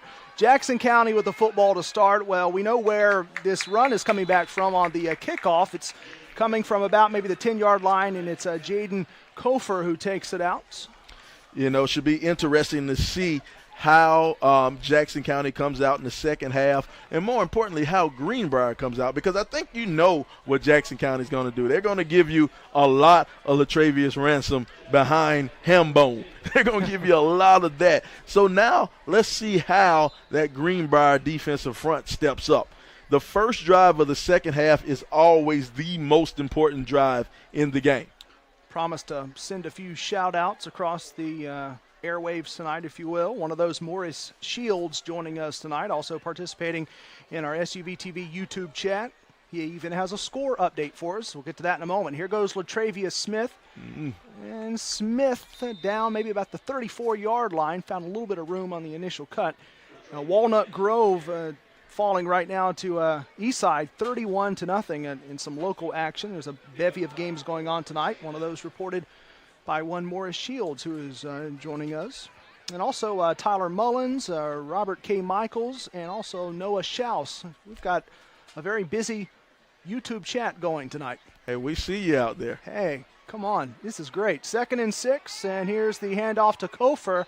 And he's at the 40 and then some on a pretty good play. He's been in there on a couple plays, and he's been productive on all of them. Mm-hmm. Nice, well-designed play right there. You're running that play action right there off of the running back, and then you hand it on the little reverse sweep counter to the outside. Everybody's concentrating on Ransom because Ransom is your guy. Everybody's looking at him, and then you just hand it off on the back coming around, hand it off on the wing back coming around the outside.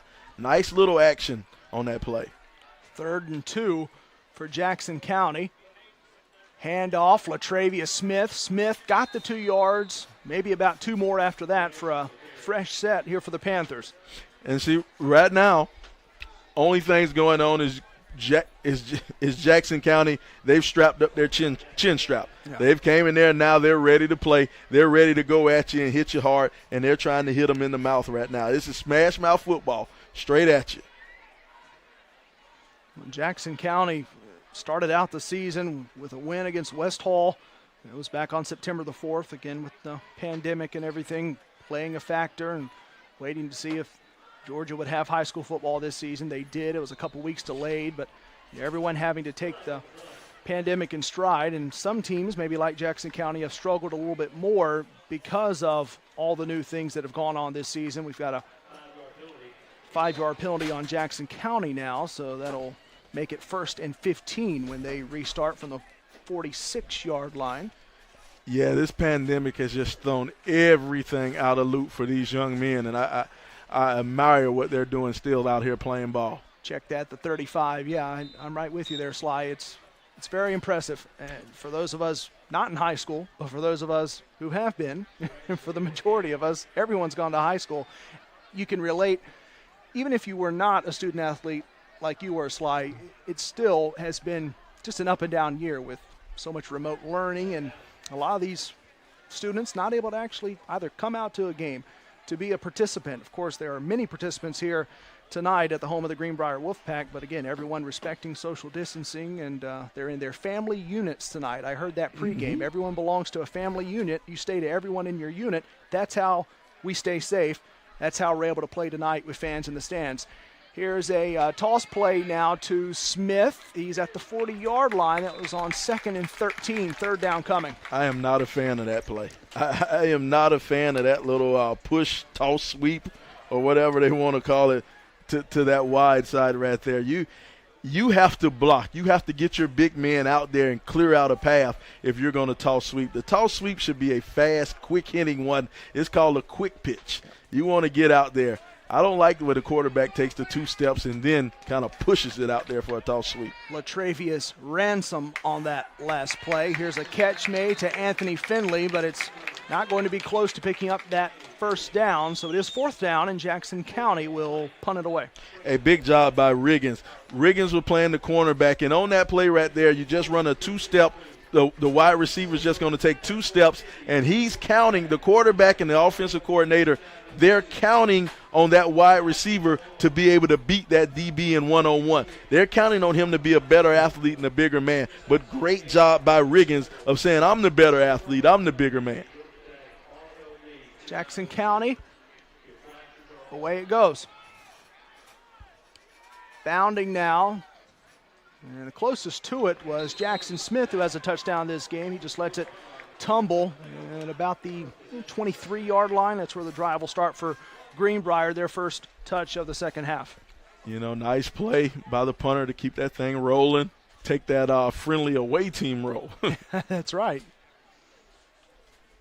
And Jackson County will take any little bit of extra help on the road that they can get. They are desperate for a win, and playoffs not looking that great of a possibility for Jackson County, but again, you could always finish the season with another win or 2. 1st and 10 from the 24 for Greenbrier. That's where the Wolfpack will start, leading by 8, 20-12. Pangol, first one is a tossing play. Jackson Smith is there with the reception. He got a couple yards extra out of it. He's down at about the 38. Check that, 33-yard line. A nice little 8-yard curl. He curled that 8 yards, landed at about 6. Oh, landed a little bit short, landed at about 5. But he found the hole in the zone. He found the soft spot in the zone, and the quarterback put it to him right there on the money. Good job. 34-yard lines where Jackson Smith got out to, and now we've got to do a little bit of field maintenance on the helmet. Got to get some of that extra grass out of the helmet there of one Jackson Smith.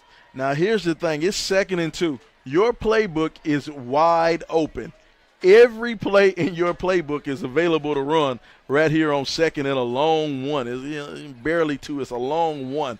So if they want to go with some type of play action, any type of rollout right here to your wide side of the field, it's all there for you. 2nd down and short. Handoff. Ooh, what a block on the outside. And a good block to key a little bit extra yardage for Khalil Harris. Harris just shy of the 40-yard line. That's a crack back. Yeah. Look at number 6 in the slot right here. Look at this crack back block on the end man on the line of scrimmage. Wait on him. Bam! Right up in the shoulder pads. Didn't get him in the back. Got him right there in the side underneath the shoulder pads. Didn't lead with his head. He led with his shoulder. That is a block right there. That's how you do it if you're on the outside playing receiver. And it worked too. Collette with the heavy move. 1st down. Crowd making noise. Yeah, the defensive lineman got a little jump, but he's playing 2 yards off the ball, so he jumped. He didn't actually cross the ball. It's a big difference. Pangle got it away to Leverett. Malik Leverett is a couple yards shy of midfield, but he's getting close to the 50-yard line, maybe the 46 that time for Leverett. Nice play. Nice just little toss play to get to the outside and make a huge pickup on 1st down. These 2nd and 2s, these 2nd and long 1s, those are an offensive coordinator's dream. You love to be in a position like this because there's so many things you can do now on 2nd down. You love to be in a position if you're the offensive coordinator right here. 2nd and 2 yards from the 47 for Greenbrier. Malik Leverett, one of the great receivers for Greenbrier this season. He can stretch the field. Pangle, he's got to keep control of the football. He goes down with the sack. They finally got to him. That little bit of pressure finally got to him. And here's the thing.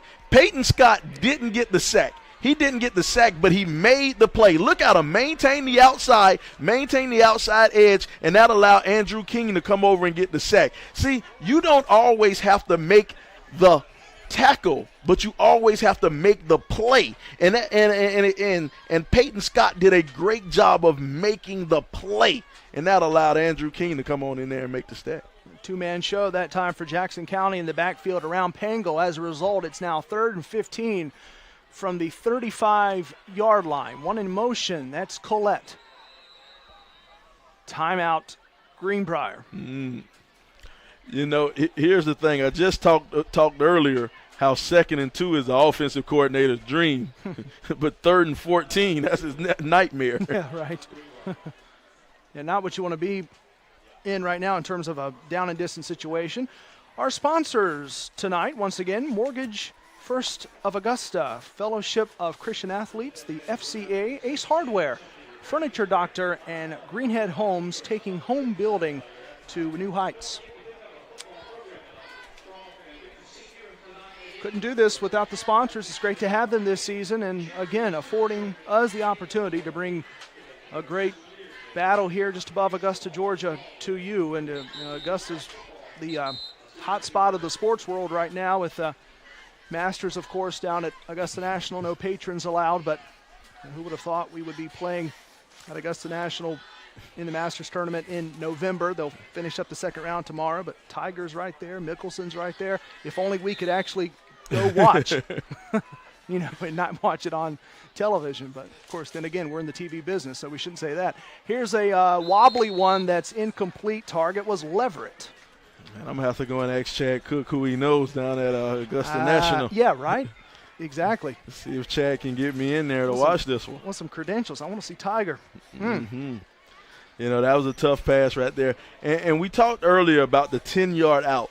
The 10-yard out, that's the pass. If you're a quarterback, that's the pass that gets you to the next level.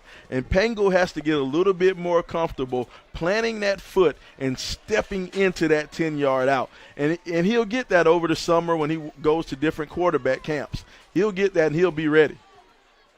Boot away. It'll bound at the 50 off the kick from Greenbrier. So it rolls out right around midfield. So that's where Jackson County will start after the kick from Williamson. But you were speaking of offers, Sly.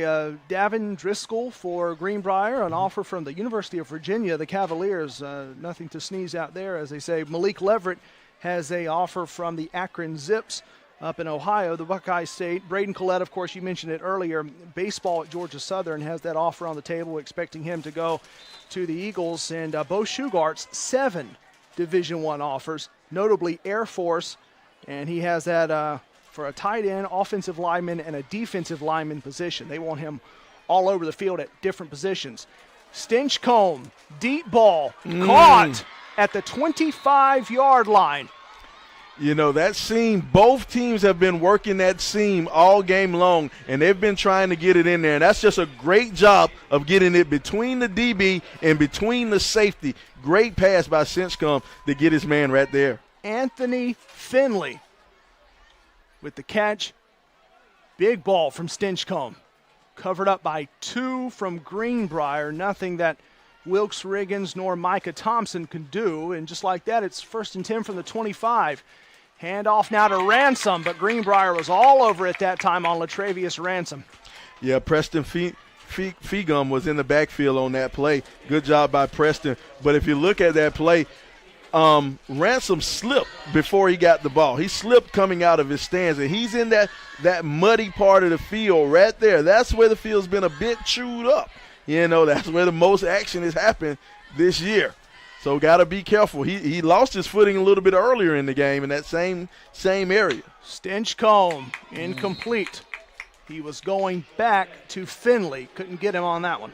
Now, that's a hard pass for the left-hander. The left-hander, he's throwing it across his body, across the field, trying to find that soft spot in the zone. That's another one right there where these quarterbacks have to learn. When they go to quarterback camp, they'll learn to turn their body, turn their shoulder, and throw into. I'm trying to do it left-handed, but I'm not left-handed. It's an awkward throw back to that side.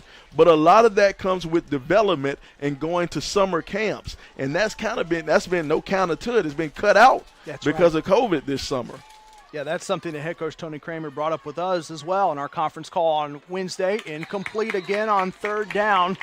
So it's now 4th down for Jackson County. Looks like Finley was a target 3 times. On the 3rd time, couldn't pick it up. Mm-hmm. And that's one way Stinchcomb just kind of locked into the receiver. He locked into Finley. Yeah. And that's, Pangle did the same thing in the first half. If you take your time, you don't always have to go with your first option. That first, oh, wow, this is a field goal attempt right here. This is a 43-yarder. Step back and get ready for this one. And ready is Aiden Griswold from way out. On bad footing, too. That's right. A worn-out portion of the field. Griswold trying to make it a 5-point game. Did it reach? Oh! No! No! Came up just short, too. Just underneath he had the accuracy, but it was just short. Look at this. Man, he just needed a little bit more boot on that one. He needed a pitching wedge. I'm telling you. What he needed. Well, the one good thing is he doesn't have to deal with any water. He doesn't have to deal with any sand if that football comes up a little bit short. But it was that close from being a 5-point game. It stays 20-12 Greenbrier. And also, Sly, that took a lot of time off the clock. It's only 4:46 left in the 3rd. I say that. Of course, we have a whole 4th quarter, but still. And we're already halfway and then some through the 3rd quarter. Greenbrier's drive will start, looks like the 23-yard line for the Wolfpack. And here's the thing. You play a team like Greenbrier who likes to put the ball in there. They love to throw it around. So that's going to also mean a lot of incomplete passes, and the clock stops. So to have that much time ran off the clock, that's kind of surprising. I thought it was it's been going a pretty fast quarter. Yeah, I thought that as well. Had to look up to the clock to make sure. Here's Pangle, one in motion. Again, it's Braden Collette. And in the backfield, Harris. Pangle still has it. Got to get rid of it. He's down. Big sack for Jackson County's defense, and it was Andrew King. Yeah, there's the senior leader stepping up. Andrew King, way to play on that defensive end, fighting off the blocker and getting to your quarterback. Good job by Andrew King, and that's what I like. When you throw him down with some authority. Throw him down like you don't want him to go anywhere else. That's a picture-perfect sack that time for Andrew King and Greenbrier. They're backing up now a little bit. If that's correct, it looks like it'll be 3rd and 20. You know where the term sack came from. Came from Deacon Jones. Deacon Jones said, I used to throw the quarterbacks down like a sack of potatoes. That's exactly what that was. Well, right now I got to get something mashing, and that one is caught. Malik Leverett able to grab the potato out of the sky that time for a big first down pickup. He's not a sophomore. He is not a sophomore. That was a beautiful play right there by the wide receiver. Way to time it, find the ball, stop, and come back and get it. That kid's not a sophomore. He has a bright future ahead of him at the wide receiver position. I love that. In between two defenders, although neither was really getting too close to him, and that's what head coach Tony Kramer said about Malik Leverett. He can stretch the field for us. Here's a deep ball. Oh, yeah. Incomplete flag. 2 flags. Oh, yeah. Yeah, he was all over him. They say he was all over him like a cheap suit. He was but you know what? If you're the DB, you were beat on that play. You were beat. That should have been a touchdown. So why not get the pass interference? In high school, it's only going to be 15 yards. So you're only going to give up 15. You'd rather give up 15 than the touchdown. But Malik, what a way to get down the field. He just beat him down the field on that. But that kid, it's hard for me to believe that kid's a sophomore. Yeah, just look at him, too. He doesn't look like a sophomore. He looks the part. He does. He looks the part. I mean, that's a college-looking player right there, Malik Leverett. Wow. And you got to think, man, he has 2 more years to get in the weight room, get bigger, get stronger, get faster. Oh, wow. Well, wait now, a minute. As we're gushing on Leverett, Greenbrier's walking back. So was that on the Wolfpack? I don't believe that. They called offensive pass interference. Let's have another look at this. Hold on a second. Pangle. Sly's checking on the call. Yeah. Okay. Offensive. I had to go and check to make sure. I wanted to make sure I wasn't crazy. They called the offensive pass interference. Wow. 1st and 20. Now back at the 29. Incomplete. Trying to go to Malik Leverett again. 2nd down. No flags that time. You know, I'm sitting up here and I'm still looking at that replay from that pass interference, and I don't know how they called pass interference on him. Yeah. I don't know how they called offensive. And here's the thing: 2 referees called it. Yeah. Two referees called it. So wow, I didn't get it. Yes. Yeah, we've had multiple looks at it now. That one's a little bit of a quizzical one for sure. 2nd and 25 from the 29. They're down in distance, not looking good here for Greenbrier, although Brooks Pangle stepping up in the pocket and then gets it to Malik Leverett. And he stepped out at the 35. It's going to be 3rd and long. See, here's something that I am just highly impressed by Pangle. I'm impressed by his footwork. Look how the pocket started to fold. The pocket started to crash. He stepped up in the pocket, went forward, but instead of crossing the line of scrimmage, he kind of sidestepped and shuffled down the line of scrimmage to drop that ball off. Because if he would have ran, he might have picked up 2-3 yards. He decided to drop it off to his receiver and give his receiver a shot to pick up more yardage. I like the footwork from that young man.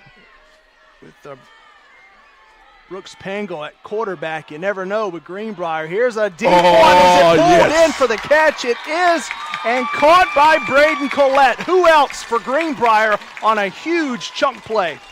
That is a beautiful play. Just a straight 9 route down the sideline. Gave a little inside move and just wide open. And look where he dropped it in there. Look where Pangle dropped it in there to his receiver. That's a well-thrown ball. That's a next-level thrown ball right there. Yeah, good leverage behind it, and then a bullet downfield that just dropped right into Braden Collette, who has 2 touchdowns tonight. And again, Collette, as head coach Tony Kramer said, he can catch it down the field, catch it short. He can also go the distance. Now, that's obvious. Here's a catch. Jackson Smith down at the 20-yard line. Second down on the way.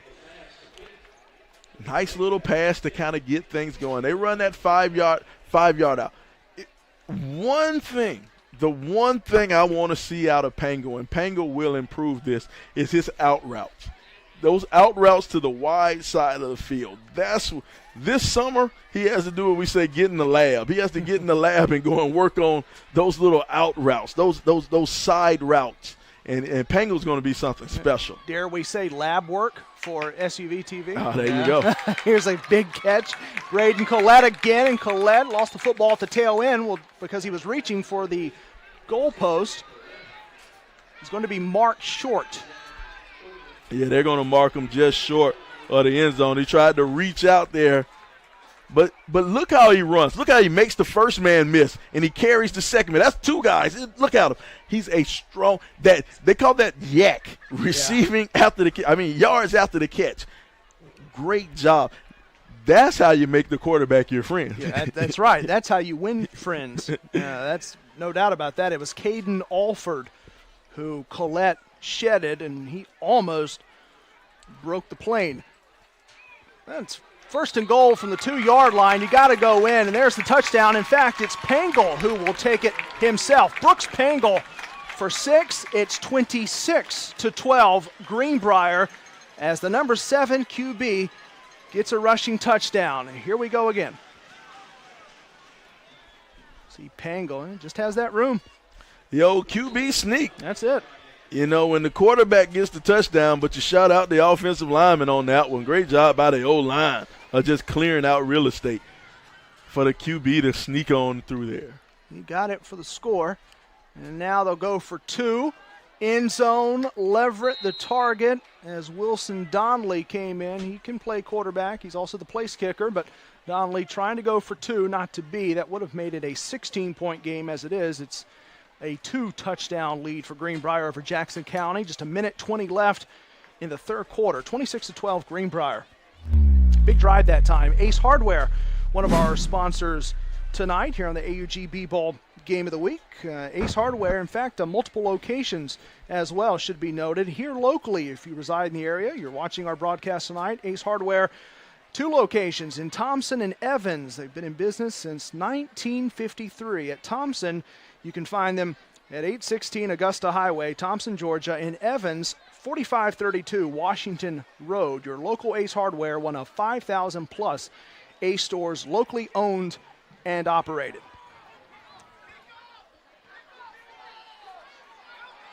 It's still third quarter time remaining, 1:21 remaining to be specific, and it's back to a big lead for Greenbrier, and now we'll see if Jackson County can respond as they did in the latter stages of the first half. And it'll be Spencer Smith to kick it away. And it's Jaden Kofer who had to struggle a little bit on the initial touch, but he's still going. And Kofer past the 25, a flag comes in. He stopped at about the 28. Okay, first I was going to say that flag's a long way away from the ball, but the referee came in, picked it up, and threw it in a lot closer. So I'm not quite sure what the call is going to be. That was a good way away from the contact. Usually it's a legal block, maybe a clip, something like that, when it's that far away from the action. Caleb Reining saved probably maybe 5-10 more yards there on the return from Jaden Kofer.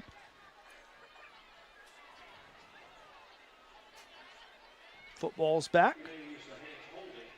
Yep, illegal use of hands holding against the receiving team. Gonna walk it back.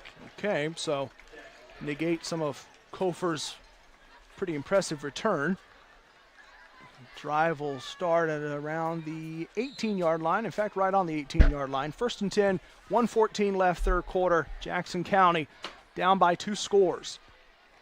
Ransom with the first carry. And Ransom is at the 25. So it's just been Latravius Ransom for the majority of the night for Jackson County, Sly. I would love to get a stat count on what Ransom has. I know he's probably over 100 by now. And most of it has been between the tackles. When he's tried to run that little toss sweep to the outside, he hadn't got anything. But running between the tackles with that big offensive line has been working out. Coach Tony Kramer said that Jackson County would be a scrappy team. And speaking of scrappiness, here goes Latravius Ransom. And Ransom just kept bouncing off of Greenbrier defenders and got it past the 35. Another look. Just a whole lot of Ransom, just straight at you. And look at it. I love how the young man just keeps those legs turning. Keep those legs. And is that Shugart down the field making the – look at the big man coming all the way down the field making the tackle. Well, Bo Shugarts, there's a reason that he got on the Dream 16, courtesy of the Augusta Chronicle, before the season began. It's another run there for Ransom. The clock continues to run. About 16 seconds left now here in the third quarter. Maybe time for one more play, or we'll just go to the end of the third, with Greenbrier up by 14. It looks like that's exactly what's going to happen. So 3 quarters down, and it's Greenbrier by 14 after the touchdown from Brooks Pangle, and chewing up a lot of clock in the third quarter, and Greenbrier got their touchdown from their quarterback Pangle. So 26-12 Greenbrier over Jackson County. Fourth quarter on the way. When we come back, the AUG B-Ball Game of the Week powered by SUV TV.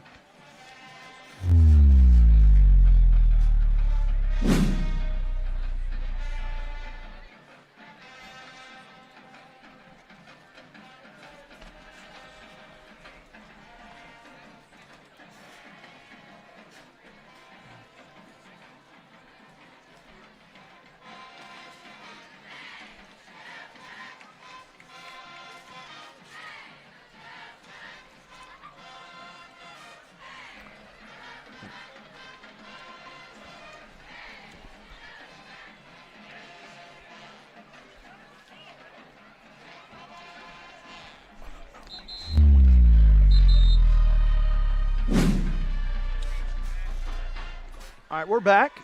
Ready now for the fourth quarter, Sly. Now, Corey, I want you to watch now. This second and about 5. Now's your time. Look out for your play action. Look for your play action and see if they can go over the top and go deep right here. Or maybe get it to ham bone in the flat. I was all the way wrong. It was Ransom again with the carry to the 45, and Jackson County is almost past midfield. I was all the way wrong. I was thinking now was the time you stick in that play action because they know Ransom is getting it. They know it's getting the Ransom. So now is that time you throw in that play action. But, hey, I was wrong. Doesn't happen often. Doesn't happen too often. That you're incorrect, but every now and then it does happen. But, again, it's a complicated game. You can't predict everything. If that were the case, you wouldn't even have to play the games. Here's a handoff to Ransom. Ransom needed just 2 yards. He got about 5 down at the 49, maybe 50-yard line. First down, Jackson County. And one reason they may not be going over the top is because Micah Thompson playing safety, he's doing a great job of being disciplined and not being sucked up to the inside. You know, a lot of times you have somebody hitting you up the middle like that. That safety says, okay, well, I'm going to start to cheat a little bit and come on up to the inside and play a little tighter. But he's doing a great job of being disciplined back out there in the secondary. First down. And it's Ransom to take it again into Greenbrier territory down at the 45-yard line. So a drive starting to develop now for the Panthers, who are trailing by 2 touchdowns. And see, here's the thing, just running straight at them, smash mouth football. Now, the thing about Greenbrier on offense, they're a passing team. And sometimes that's considered a finesse offense. So you usually don't see a smash mouth defense when you have a finesse offense because they're used to seeing finesse every day in practice. So now Greenbrier has to show that they're a smash mouth defense.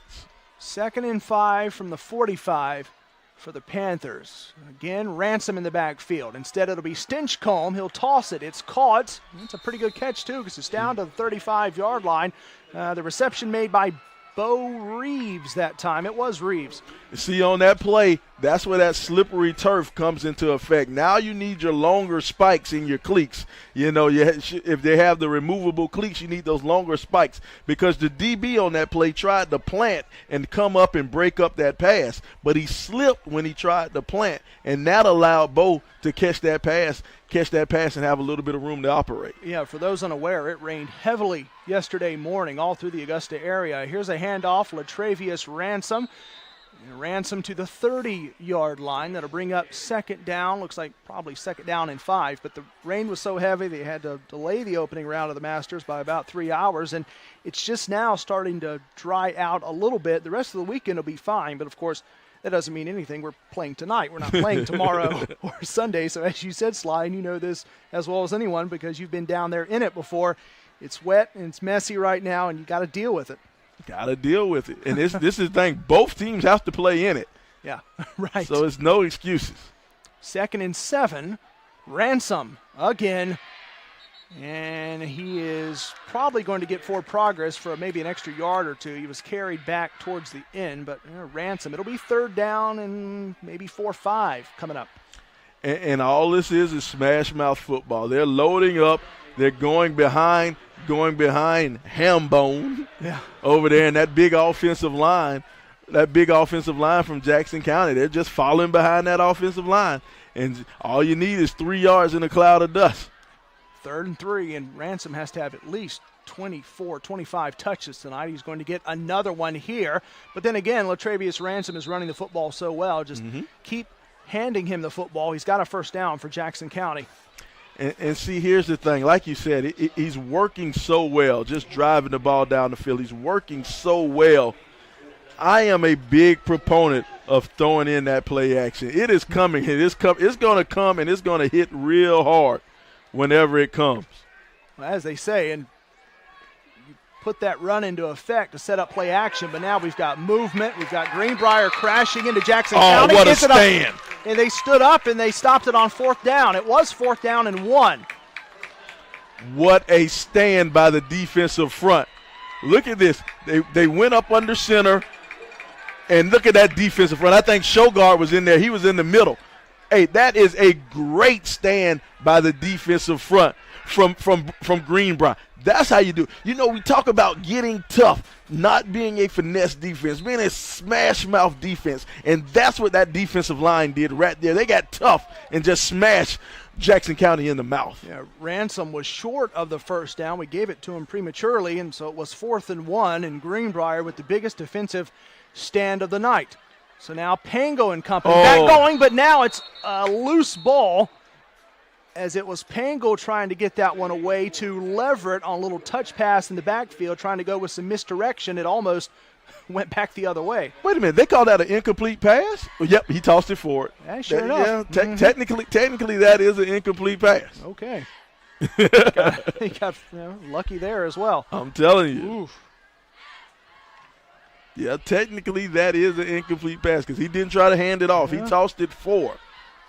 It was of the touch pass variety. As a result, it's 2nd and 10, not maybe 2nd and 14 or 15. It goes to Malik Leverett. They're really riding Leverett right now, are the Greenbrier Wolfpack.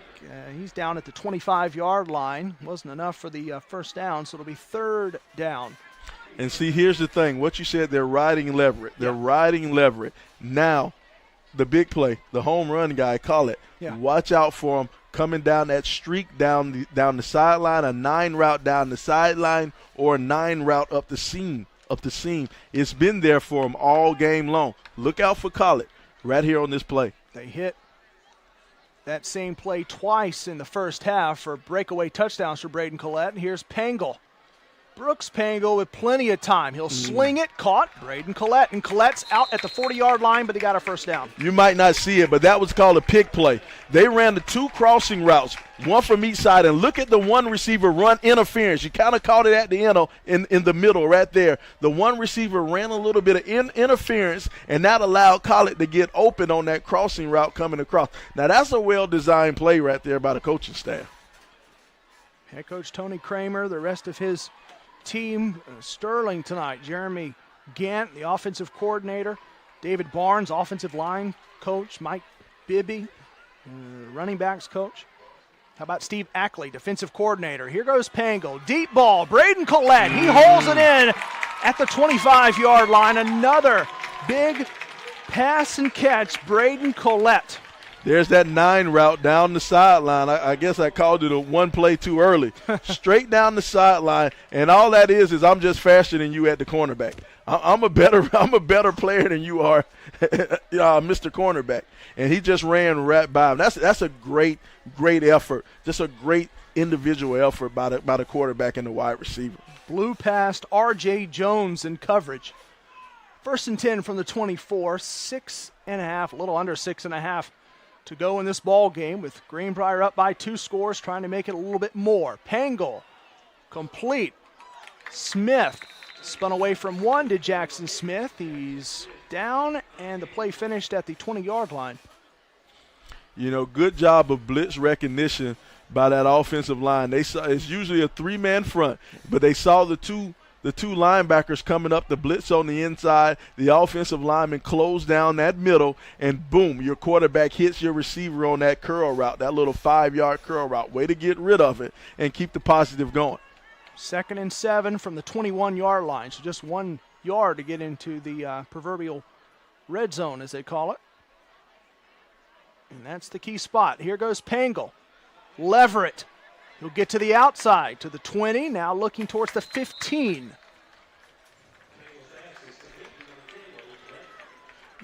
Nice positive pickup of about 3 or 4 yards. Receivers blocking on the outside, trying to pin their man in.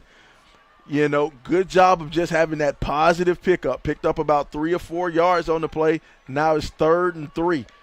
Great position to be in. So 3rd and just a handful for Greenbrier. Pangle with Khalil Harris in the backfield. Harris now will jump around to the other side. Oh. It'll be Pangle to send it away to Collette. It got jumbled in the hands of Braden Collette. Could have been disaster right there, but it's incomplete. No, I think he fell on it. We're going to give that to 55. Davis Rogers. Oh, yep, incomplete. Right, okay. Incomplete, yeah. So still 4th and short. Still very makeable play right here. 4th down and 2. A lot of options out of the playbook. Pangle and Harris. Timeout by the Wolfpack. Coach Kramer wants to talk it over. This is a huge play right here. Still, it's only a two touchdown lead. With the way Jackson County has been running so far tonight with Ransom, if you give it back to them, it's a possibility they could hit a couple plays and get right back down into scoring position. Mm-hmm. So trying to pick up a 4th down would be huge. Mortgage First Augusta, one of our great sponsors tonight, mortgagefirstaugusta.com. Good Friday night action, of course, coming up for Greenbrier. Well, for Jackson County, we should say first they'll be against Appalachia next Friday. That's their final game of the regular season. Mortgage First Augusta, Furniture Doctor, Ace Hardware, Fellowship of Christian Athletes, and Greenhead Homes, again, are fivesome tonight of terrific sponsors helping us to put this broadcast on the air and bring you some great high school football here in the Augusta, Georgia area, coming at you tonight from Evans, Georgia. But it'll be Appalachia next week for Jackson County, and of course, Greenbrier, 1 game left in their season, regular season as well, but trying to get into the playoffs. If they win tonight, they could be there. Here goes Pangle. He's in pursuit, and he's being pursued. Did he have enough to pick up the 1st down? He only needed 2 yards. Now, that is a heads-up play by the quarterback. He knew exactly where the 1st down marker was. He saw it, and then go ahead and slide. Don't take the contact. You know you have the 1st down. That is a heads-up job by your quarterback, Mr. Pangle.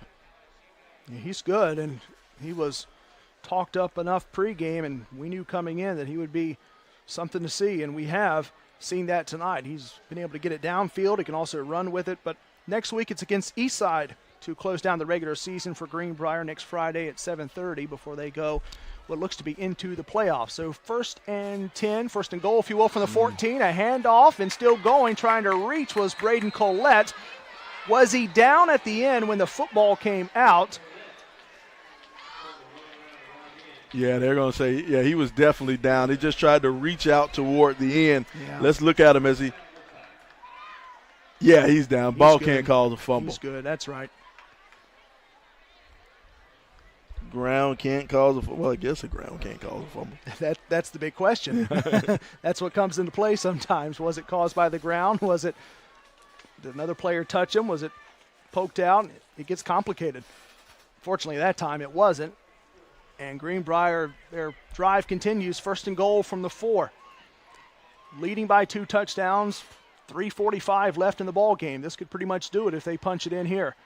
Oh, the ball is loose, and Pango had to fall on it. Tried to get it to Khalil Harris, and there was a miscommunication and almost a big fumble. Look at big Andrew King, man. Andrew King's playing a whale of a game down on that defensive line. See him getting the penetration, causing the fumble. Andrew King's playing a tough game on that goal line.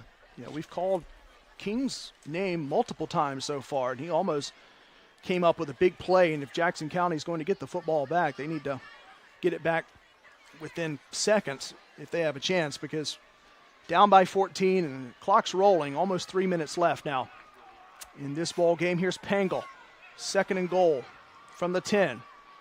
Pangle will loft it. Leverett is there, but it's picked off. It looks like it's intercepted, and it is. Picked off by R.J. Jones. Remember, Jones was the one who got beat earlier on that pass to Collette. He picks it off here, Sly. Big play by Jones. Way to get it at his highest point. That is what you want to do. If you're an offensive player or a defensive player, you got to get it at his highest point. Now, Pangle's going to learn this in the future. This is going to be huge for Pangle. When he's throwing that fade route to the outside, he has to throw that ball to the outside pylon. You have to put it where the only person can catch it is your receiver, or it goes out of bounds. He'll get used to that. He will have to learn that, and that's something you learn in the offseason. But he has to learn to throw that fade route to the outside. Leverett was shadowed by R.J. Jones. And after R.J. was beat earlier in the drive, he comes back with the interception for Jackson County. It will be Jackson County ball after they finish looking at Leverett. And they're still surrounding Malik Leverett in the back of the end zone where he tried to make that catch. He's surrounded by what looks like maybe 4 from the Greenbrier athletic training staff. Yeah, you hate to see that for that young man. I think he might have gotten rolled up, on that interception. I think it was lower leg or lower body, probably got rolled up into something. Another look.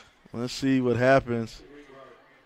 Yeah, that ankle. Yeah, that lower ankle, lower leg, yeah. That's one of the tough ones, to see that happen, man. Injuries happen on the football field, but you never want to see that one go down with that young man.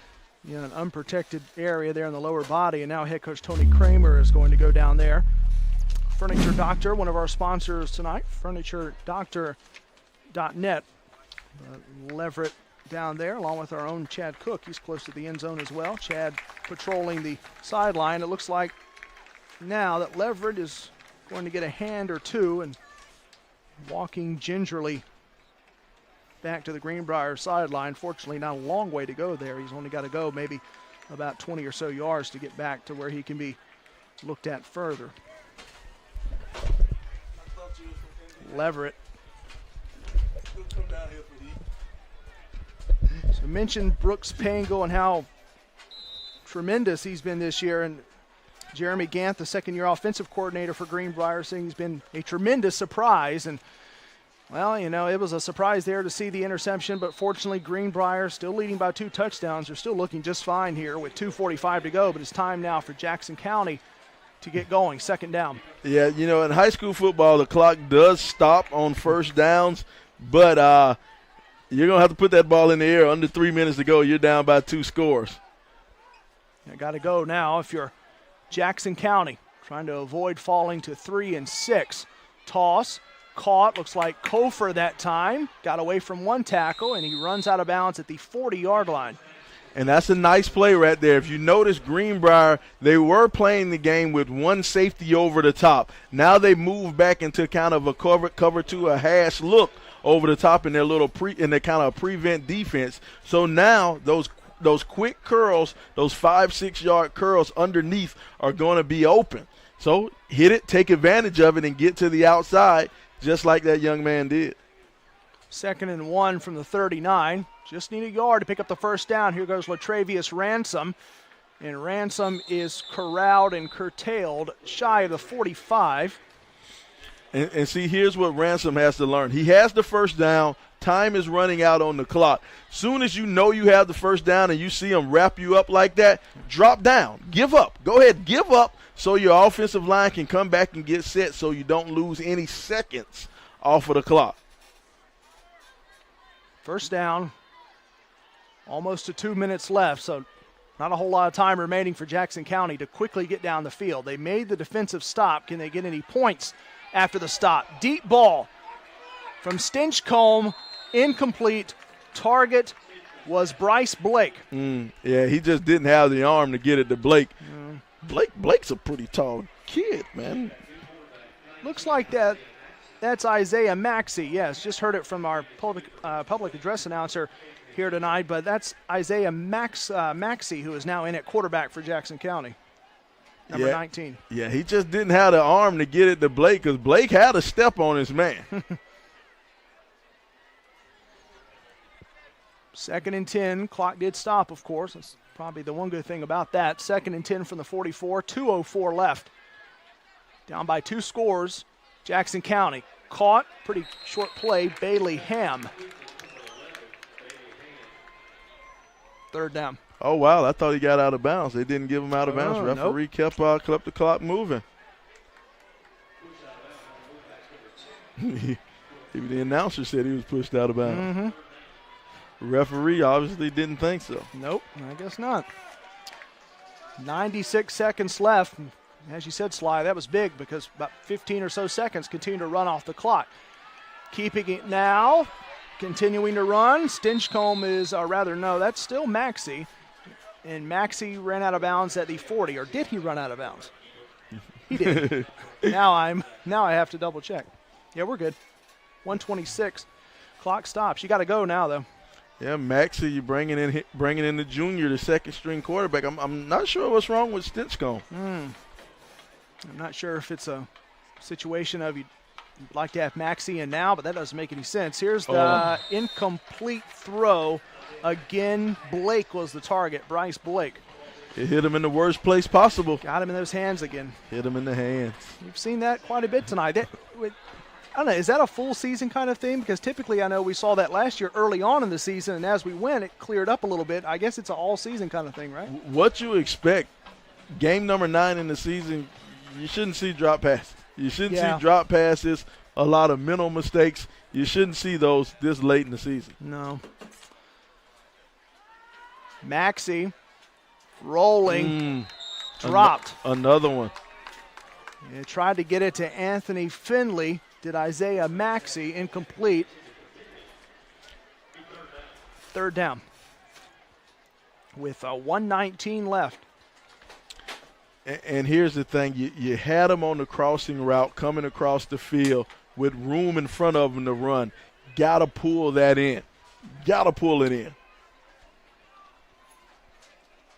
This, of course, was a huge game tonight for Greenbrier. Looks like he'll get out of here with a win, but Latravius Ransom, he's not done yet. He powered past one tackle attempt and got 5 extra out of it. One more time. Look at this. Look at them. They set up the screen well. But here's the thing. All 3 linemen missed the middle linebacker. 3 of them missed them coming up the middle. You can't win that way. Yeah. 4th down, 1:05 left. Greenbrier, the opportunity coming in, they, of course, knew better than anyone they can clinch a playoff berth as the top 4 teams in the region qualify for that with a win tonight. Looks like they'll get it. And also they're trying to set themselves up to earn a home playoff game, which the top 2 teams earn. So there's that opportunity as well. And, of course, that's if they can get a win next Friday, I should say. Although technically the weekend does start on Friday. But if they can add another win in the season finale. GreenheadHomes.com, one of our sponsors tonight as well, powering our coverage here on SUV TV. But, yeah, they'll get the win tonight. It looks like shouldn't be a problem there. So they'll have a spot in the playoffs. But they do take on Evans, and that's one thing that head coach Tony Kramer misses. He talked to us about that last night, Sly, about how he misses the rivalry with Evans because they've changed their standing in terms of which part of the schedule and the conference they compete in now, because they're moving and dropping an A and kind of moving around. So as a result, they left where they were originally, and they could compete with Evans. Now they can't do that. Mm-hmm. You know, you hate to lose those cross-county rivalries, those cross-area rivalries. You know, one thing, they're always good for the gate. That's it. The athletic directors really hate to lose them. But, yeah, even though these kids, they grew up playing each other in Park League. Well, they were in 6A, bouncing ball that touched off of one defender, and it'll be second down coming here with 44 seconds left. Jackson County, and they need to go right now. They're really out of time almost, but they went from speaking of Greenbrier, went from 6A down to 5A, and head coach Tony Kramer had a laugh last night to say he thought that dropping down to 5A would be easier, but that was a misnomer, because if they were still in 6A, they would be competing with Evans for a region title. That's not happening, though. Maxey got to go deep to the end zone. It's there, and it's broken up. Almost picked off. Almost, and the coverage. Caleb Reining, I think, almost got it. You got it. Caleb Reining with the breakup. You know, nice job by Maxey, though. Maxey coming in the game, slinging the ball around. You know, nice job to avoid the pressure and step up and try to sling it into the end zone, but just didn't work out for him. Trying to go to Bo Reeves. Of course, it's 4-down territory. You're going to exhaust your downs. You probably pass maybe on these final two. Just try to get something to make this close. See how much time you have left, but just 36 seconds left. Maxey up in the pocket he goes. He's got plenty of room to run. It's all there right in front of him. Isaiah Maxey at the 20, got past it. Now use your second to last timeout if you're Jackson County. And here it is. They got the first down. Nice pickup. Way to get the first down. They're going to call timeout. You know, in these situations, obviously they can't win the game, but you're still learning lessons. This is still teaching lessons right here if you're the Jackson County team. You're working on that 2-minute offense that next year it may come into effect. As a matter of fact, next week you may need it. So this is why you just don't take a knee and call it a game. You got to keep fighting to the end, because you're still learning. You're still playing. You're still using some of these lessons for future situations. Yeah, Jackson County, one more game left in the regular season. Greenbrier as well. And teams had to miss a couple weeks. Typically we would start a little before Labor Day. That didn't happen. We had to go 2 extra weeks to account for COVID-19 and everything that it's turned the world upside down, and that goes all the way down to high school football, so everyone had to start a little bit late. And that was something as well that Tony Kramer spoke with us about last night, Sly. They couldn't even practice running plays. They couldn't touch each other. They couldn't touch the football, couldn't be in such close proximity, couldn't even really practice anything, whether it were a pass or a run. They had to get clearance for that. Here goes Maxey. He's down.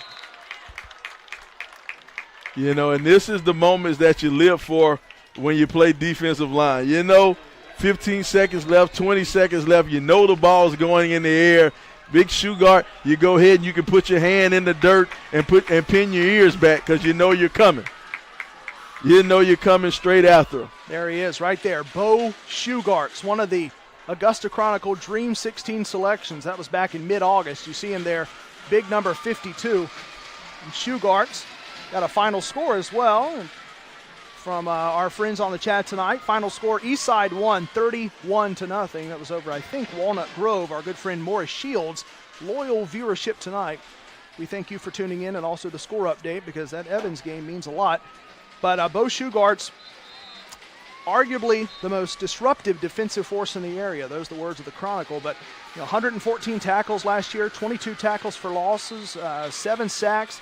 He said he gained about 25 pounds of lean body weight. I went the other way over the pandemic. Here goes Maxey, rolling, tossing, end zone, broken up, on second down, Sly. Hey, Shugart looks the part. I went down there before the game to talk to Coach Kramer, and Shugart was on the sideline. He looks the part. That kid's a big kid, you know, and they say it runs in the family. He had an older brother played at Ohio State. He had another older brother. He's playing now at Indiana University in Pennsylvania. Yeah, he definitely looks the part. Shugart has done everything you can to do to impress and to make sure that he's up there, one of the top players in the CSRA. 6'3", 255. Catch made, but the time is going to run out. That should take us to the end, and it does so. So the final catch of the night is complete to Bailey Ham, but that's it. 26-12 Greenbrier over Jackson County, and the Greenbrier Wolfpack, they have clinched a spot in the playoffs. Looking back at some of the big plays of the night, Sly, it was Brooks Pangel going deep on a couple of occasions.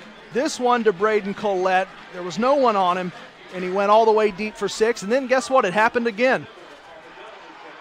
Pangel stepped up, slung it, and then Jackson Smith went all the way. Nobody was on him. Nobody on him. Go ahead and walk on into the end zone.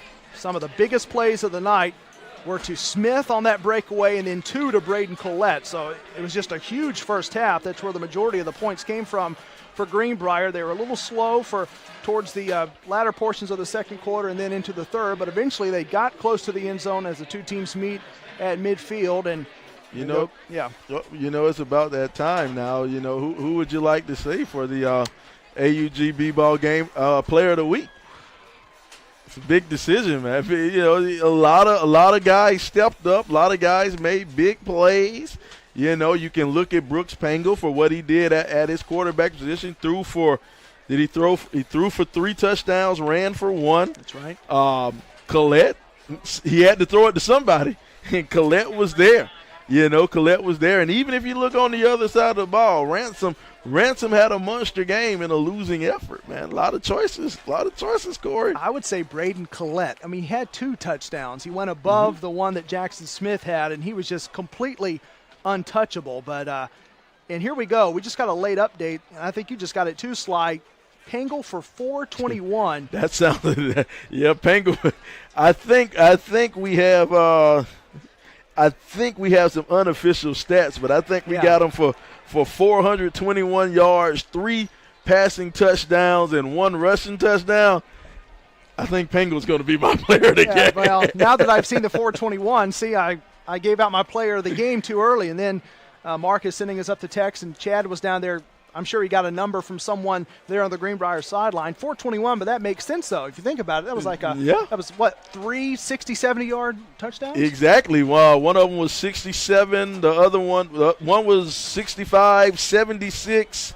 And the first one, I think, was 72 yards. There you go. So, and that's just off of 3 passes. That's right. 70, 140, that's already right there. That's almost 200, not counting everything else. So, well, that's the final tonight, 26-12, Greenbrier, improving on the season. They get another win. They're into the playoffs, and they will roll on to face Evans next week for the rivalry game that once was. It's not anymore, of course, because of their new region, but still, Evans and Greenbrier, that's always big down here. If you live in the Augusta area, or if you're just visiting or maybe tuning in tonight, Evans and Greenbrier is huge, so and it still will be next Friday. But that's the final tonight, 26-12, Greenbrier over Jackson County by 14. It was a good one, and it was great to be back. And so now everyone will go ahead and collect the equipment, head out for the night, and the lingering fans will have a chance to catch up. But once again, everyone practicing social distancing, making sure that they're staying safe, and as a result, everyone got to show up tonight. It was a great crowd despite the current environment that we live in, and that's a congratulations to this Greenbrier team, and they were so gracious to host us tonight. So for Sly the Sports Guy, Sylvester Williams, it was great being back, buddy. It's great being back, man. I love it. I love it. Great football game, very explosive, a lot of big plays. I'm Corey Hodges, also Marcus Burnett, Lisa Burnett, the entire team working our cameras tonight. These guys are great, and I say it all the time, but it's true. We had so much fun tonight, and we hope to catch you for maybe more football. We've got basketball coming up. We've got all kinds of stuff the next couple months for SUV TV. But that's the AugBball Game of the Week, powered by SUV TV. It's Greenbrier over Jackson County. We say goodnight on this Friday from Evans, Georgia.